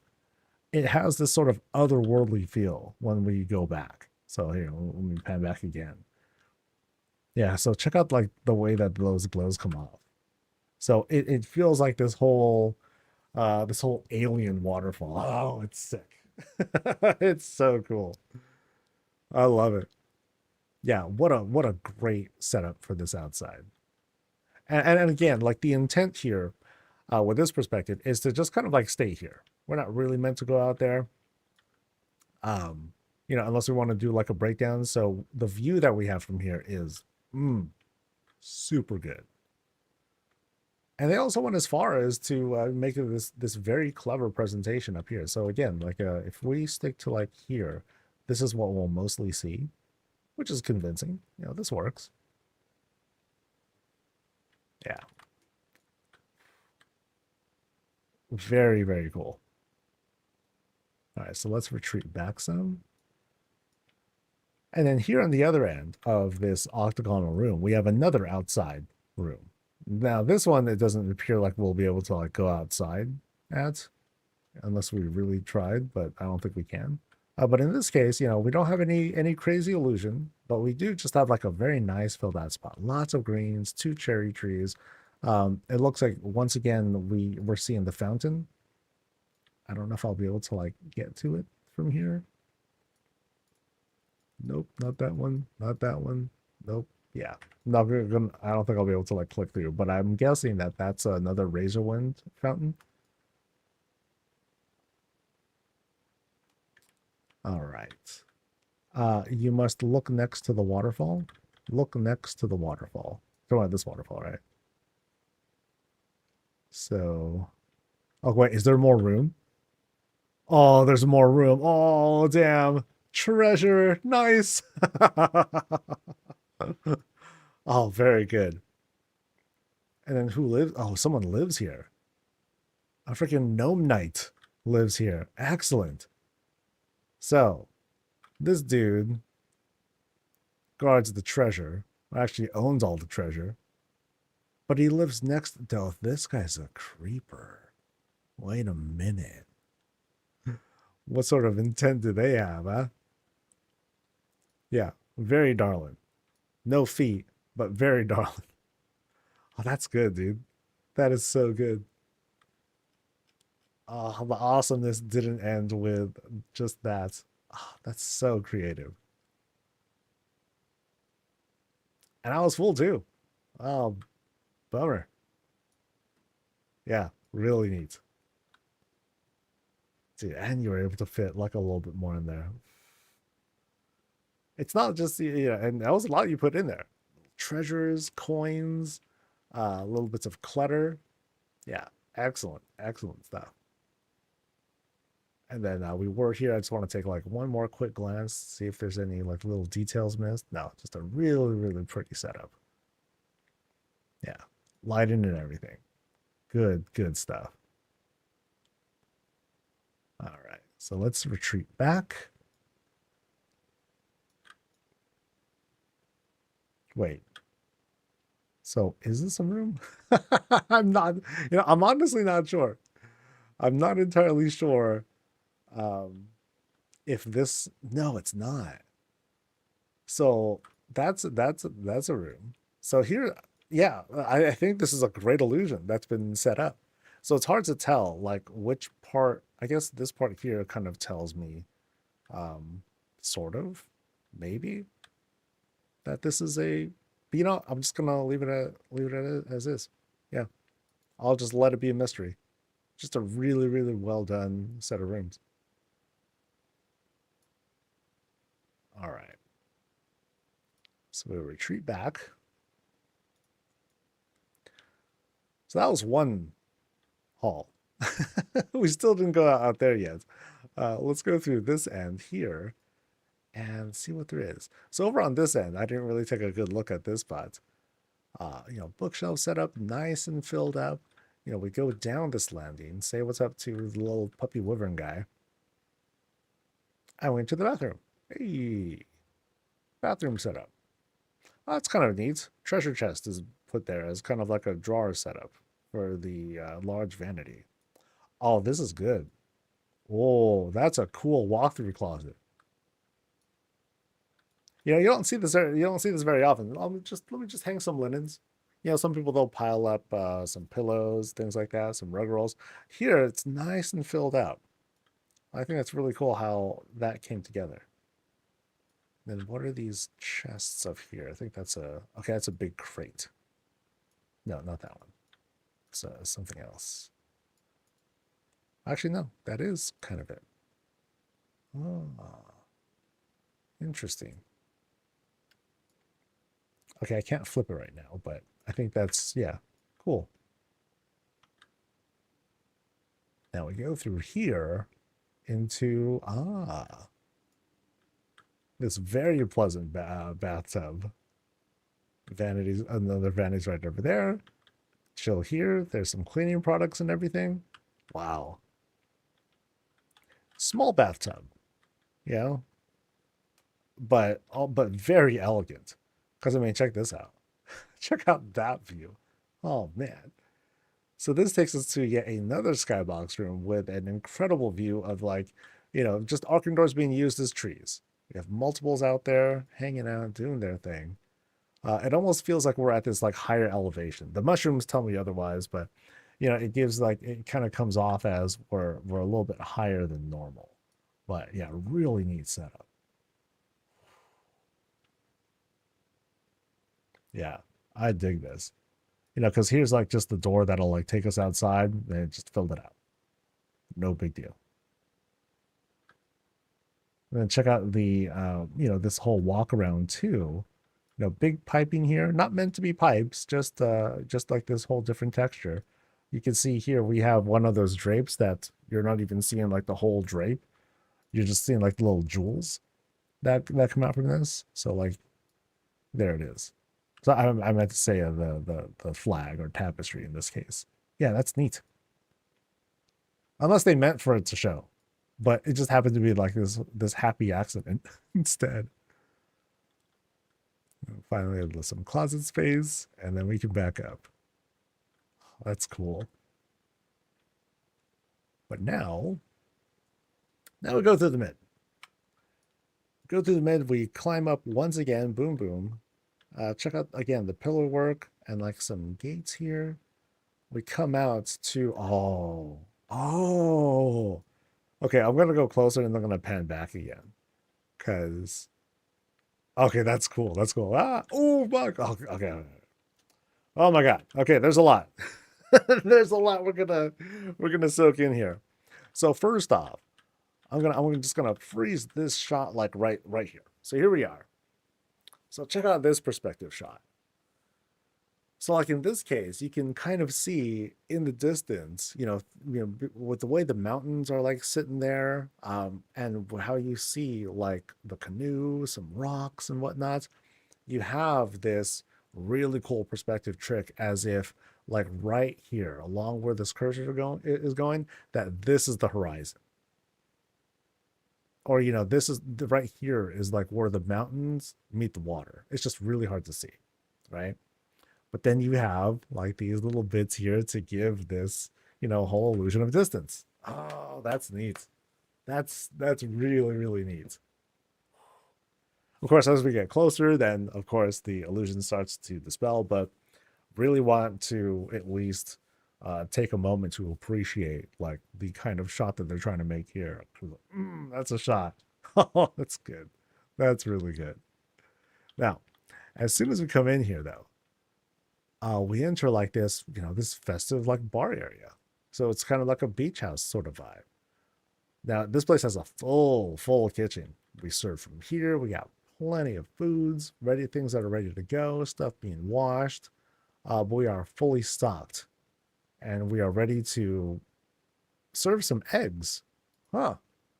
That's the Arakoa thing, and then that's a little not. Hey, that's multiple cushions made to have eggs. That's neat. That's hecka cool. All right. We also have like all the fixings. We got food, we got coffees, things been stored, hanged up, ready to go. Notice how we have like this really low roof setup as well. It's a very complete piece, just as a standalone thing, very, very detailed. Bunch of these like little crates being set up with like little handlebars made out of these forks. Yeah. Damn, dude. Very tight fridge as well. Up top and on top of the fridge, this shelf that's being used to like skin it. It's kind of funny because you have little plant stuff coming out. That's neat. So as we come out here, I'm going to turn around now because oh, this is very, very complete looking. Oh boy. Now, they use these tables as planks. This sort of plank bridge, which comes off really well. Yeah. Good God. And then you have what feel like are like kind of like a straw mat kind of wall over there. And what is that exactly? They are straw mats. Yeah, yeah. So really, really convincing. Beams and tables help set up the roof, and even up top, they set up like some growth up top. You know, just to make it look a little bit better, pop a little bit better. You see like little things like sticking out from there, but that's nothing, dude. Like I see the intent, and it comes off like really, really good. Damn. I think they used little, yeah, they even use like little tiny cherry trees as bushes. Ooh boy. Yeah, they threw down for this. Even like the bottom here, they made sure to add like the extra detail of like fence of the fence work. You know, you see it up here, but then they also made sure that it was down there too, just so it can make a very convincing sort of you know a rising of the foundation or base foundation there to hold all this up. Oh man, dude, amazing, amazing room. And over here, little gardening area. All the stuff that we need, watering can and tools and all to maintain the yard. Mm-mm-mm. But then you can see here, as we get closer here, you can see the illusion and everything. We have like even water there too, which is really hard to see from back here. But then they still put in that level of detail just to make sure. Because if we happen to be like, you know, getting a little bit close, or we happen to zoom out really high, then we can get an idea of what's going on. Yeah, really good setup, dude. God damn. I'm gonna go back here one more time. Yeah, it's kind of funny. Like I don't see the water back there, so they could almost like take that out and use it on like something else if they wanted to, or like use a bunch of privacy screens to just like prevent us from going out here, so we get like stuck at this point, and then you know we just have this shot. Uh, it doesn't matter. Like it's still really really good. And then on the side here, because we still ain't done, big fountain work, huge huge growth on this side. They even added like extra texture with these with these paving stones here. You can see how it starts to like come out, but again, that's why I go back to you know, sometimes it's a good idea to just restrict what visitors will be able to see or what they can get to for the sake of preserving that whole illusion. Because like from back here, oh, it looks sick. Ooh, it looks good. All right. And I don't think I looked at the spread in here yet. Yeah, just a nice place to sit. We just have our walls and Lordaeron fencing to kind of close things off. And we just have some snacks and a meal. Great place, dude. Ooh, that looks good. This place looks really, really good. I think I've seen everything. I don't think there were any like secrets or what have you, but just incredible detail that went into this house. Really, really good. So thank you for letting us to see your place. Mm, mm, mm. And I think with that, that takes care of today's round of visits. Yay! 5 amazing places with like really cool tricks, really cool effects that people have set up. Things are just getting crazier and crazier, man. I don't even have that much time left. 17 minutes. That ain't nothing, dude. Yeah, so tomorrow, if I can find my sheet. Tomorrow we're kicking off with Building Mouse's place, and then we'll be checking out more. We'll be checking out U.S. places. So far, 4 folks have signed up. Yay! And then we'll see how things go. I'm not going yet. I'm just going to kind of, you know, hang out for the next 15 minutes, make sure we get like a nice full stream, and we can leave if there's anything else anyone wants to like talk about or whatnot, feel free. All right, so boop. I gotta check my vault. Podcast has told you contact people prior. I want to be around when you do. So what happens is typically on a good week, once Thursday rolls around and I finish the week's worth of visits, if there's nothing else that I'm doing, I'll immediately start adding the next round of folks onto my BattleNet. So you should expect a BattleNet invite thing. Just make sure you accept it. Once you accept it, over the weekend, I'm going to vet through the houses, make sure the privacy settings are okay, make sure I'm not being trolled and all that stuff. But yeah, I just like take a very, very brief peek inside to make sure that everything's working and that it is a house. From once I do that, then I set up the queue. So I'll just add folks and I'll distribute folks across the 3 days. Usually it's the EU people that are first, and then I give like kind of like a relative schedule as for when people's visits are going to be, and that's it. So yeah, yeah. If there's a specific request, like okay, you really want to be there, especially if it's the kind of visit where you want to be there because of RP reasons, um, you just let me know when you sign up, and then I try to accommodate. But if anything, I think it helps most that people kind of know the schedule. Like I start at 9 a.m. Pacific. I usually end at around 12. And then visits are anywhere between 20 to 30 minutes, give or take. So hopefully that gives most of the information that people need when signing out. Sometimes you surprise you when you're yeah. If I signed up last week, how do I know if you've chosen your house for a visit? Anyone who signs up is in. The only reason why you might not be in is if something went wrong. I know that there were two people who let me see if the status has changed. Oops.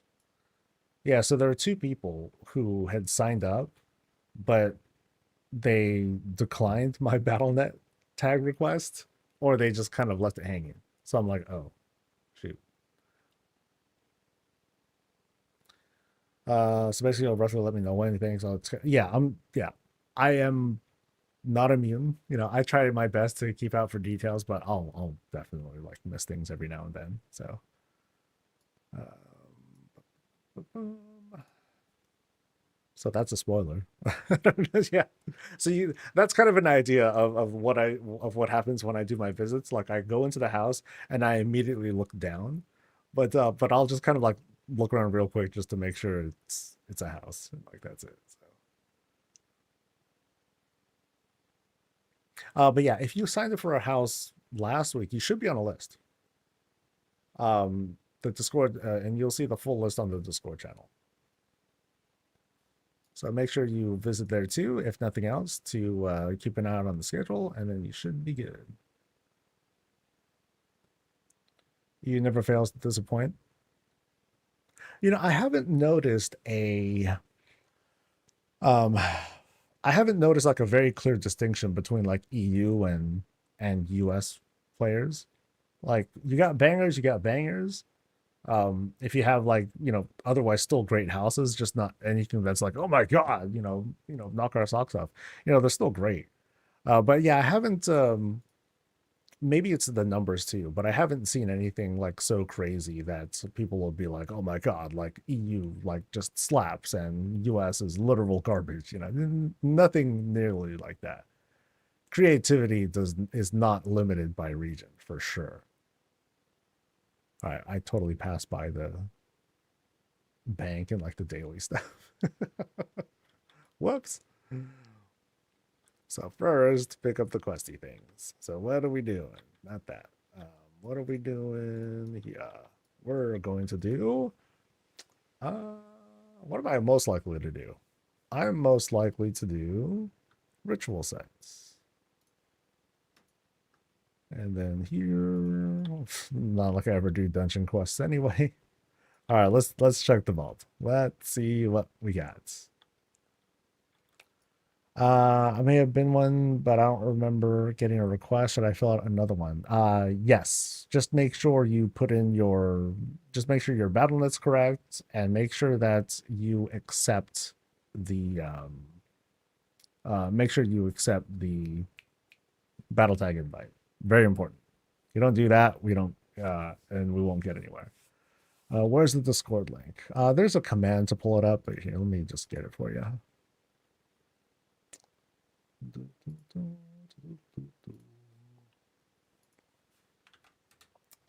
So that's good.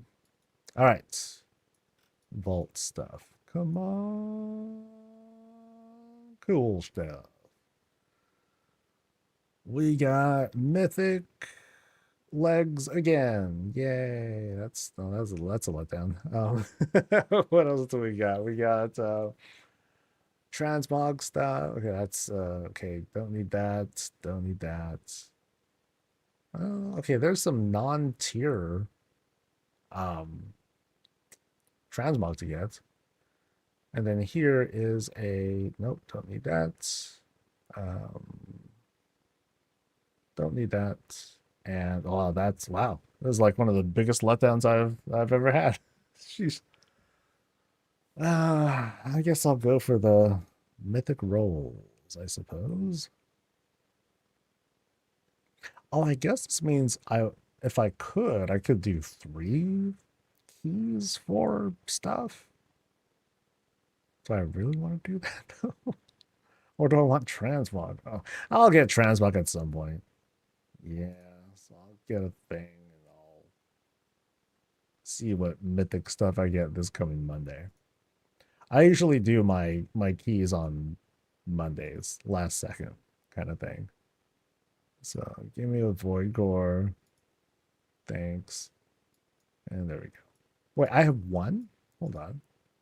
It says I have one. Oh no, one void core. Okay, I thought I only had one of those tokens. So I can only buy one, right?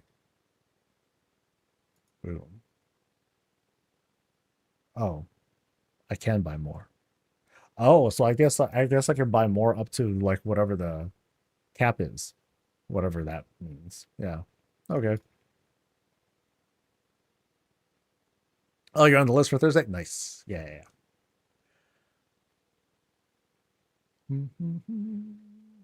When do the signups open? They're open now. Yeah.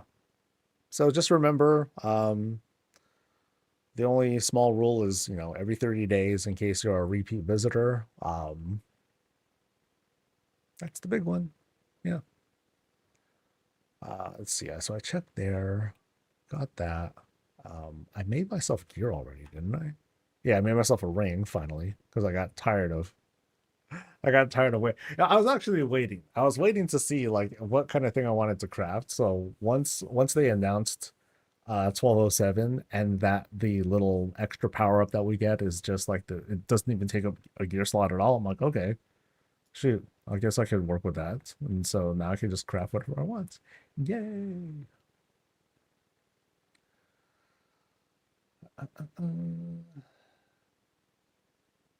All right.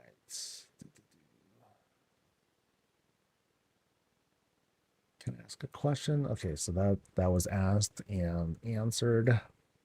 Nice. I need to work on my place though. I haven't worked on it at all like last week. Last week was just me doing the whole. Wait, when did I do the lighting video? Lighting video was last week, I'm pretty sure. Yeah, so I did that, and then I haven't touched the house since, so I feel kind of bad. It's like highly neglected. What's up, Arthur? How you doing, dude? It's been a minute. Hey, what's good, dude?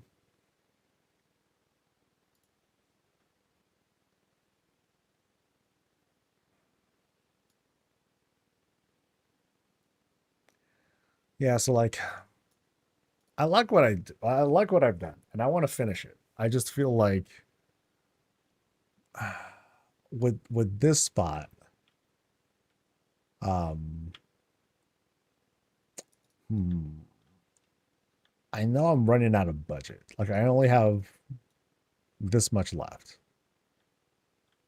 So I think I gotta like be a bit more conservative about what I want to do next. Or which parts I want to like really like invest into.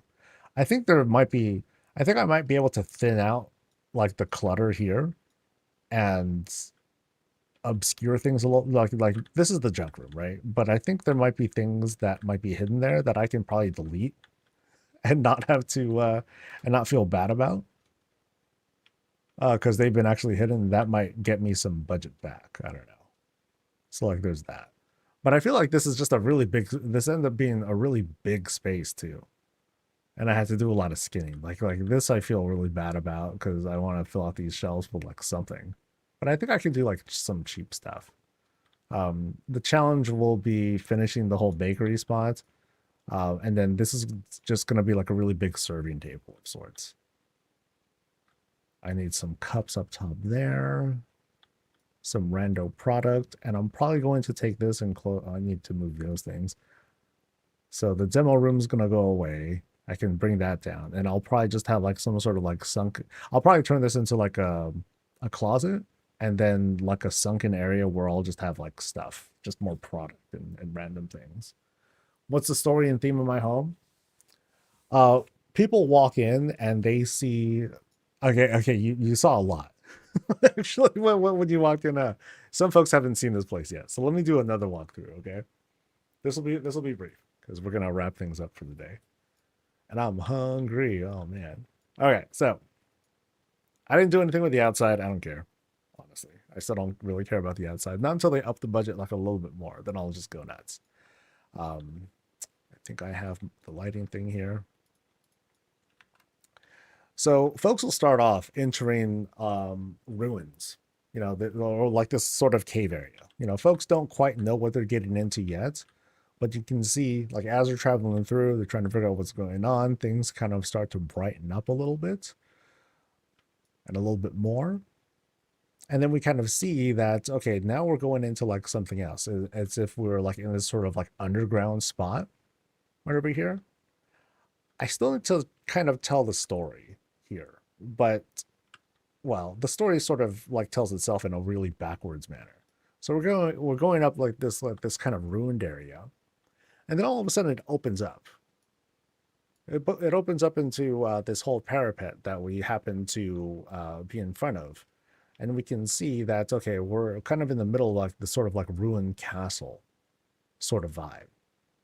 So we're going through, and we're exploring a little bit more. As we go through, we run through like some other ruined parts, like the floor's been blasted open here, and it takes us to like this sort of like underground part of what I guess might be a sort of keep of sorts. We venture our way inside. This is this sort of like busted crack. We see more ruins. And then we get inside what might be the actual keep. Junk's all over the place. Busted furniture, floors like collapsed and everything. But you can see like some small signs of like life or like exploration because you can see like some torches starting to run. We come over here and you can see like over in the distance, you see like a spotlight, which is kind of like, okay, well, how come there's a spotlight there? But then it's a whole room full of like just junk, garbage that's been like laid out, but you can climb up it. You make your way up. The whole place has been like skinned with greens and other growth, just rando stuff that's been coming out. You get towards the top here, and then you can kind of sort of say, okay, now what's going on? Because now things are a little bit more clean. There's obviously life happening here. Things are being worked on, and what kind of stories is telling us? We're seeing these wagons like kind of like moving out and moving away. And the story that I'll at least tell folks at this point is, okay, well, this is a place that's being cleared out. It's being cleaned up, cleared out. They're taking supplies or they're taking like the booty and whatnot, and they're just running off with it. Not running off with it, but then they're just like moving stuff out. Things are being cleaned up, kind of restored. This place was kind of like blasted open. And it turns out that, yeah, so here's like a throne room. So we were in fact in like this kind of ruined keep of sorts. things didn't go so great. The place has been like mostly abandoned. You can see here there's like a pile of stuff that was in front of what's presumably the door, because there's like the throne, there's like that thing that was like all kind of closed off. Even coffins are there, um, to either process bodies or what have you. But then a bunch of other treasure has been collected, and you see little bits of evidence of things being kind of cleaned up. Go a little bit deeper, and you can see like more of areas that are being like kind of carved out, because they're trying to like flatten the floors and all that. Pretty sparsely lit over here so far. But then it turns out we're in the back of a kitchen, and here's the kitchen. So the story, it's a backward story being told of a keep or a kind of like hidden castle or whatnot that has been unearthed behind the kitchen of this tavern or coffee bar or cafe or what have you. And then we come out into the cafe itself, and the intent here is to, just have this kind of like retail hangout space, places for people to sit and like do their thing. There's like a little stage where where someone will perform and like do a thing. Over here we have this little outdoor setup, nothing too crazy, but we have like we're gonna have some outdoor views set up with a little bit of a little minor perspective stuff that's going on out there, because we're not really going to be able to like go out there. And then on the other end, on the left side, that's going to be closed off, so that's nothing. And then out here, this is work in progress, but I wanted to have like this whole like kind of like a street view. So here's like the outside of the cafe or whatnot, or the entrance to the actual cafe. People are going to be restricted to like this spot here. They're not going to be able to go past this point. But then I just wanted to have like this really stupid looking multi-statue like set up here. I'm like, oh, this would be kind of fun. So yeah, the project is called Work in Progress because that's how it's going to come off. Like it's a cafe that's like trying to open up, but also unearth the keep that it happens to be connected to. The end. So, yeah, I thought it'd be a fun thing to put together. It turned out to be a lot more budget intensive than I imagined it would be. So now I need to be like a little inventive once I start running into space or decor budget issues and stuff. But fun. Yeah, this is the fun one. So I want to be done with it soon. Just so I can like bask in it for a little while. And then there's like other like smaller projects that I want to like mess around with and play with. So first I thought you burgled. Nah, not like that. So it'll be fun setting up all the lighting for all this once it's ready. So I'm gonna have like some like I'll have like some overheads over here. That could be kind of cool, and then I'll have like some other like subtle things up there because I have like this little elevation that I still want to work on and improve. To have like this upper landing so people can like watch stuff and otherwise like do shenanigans or whatever. Yeah. So fun. All right, with that, it is time for me to head out for the day.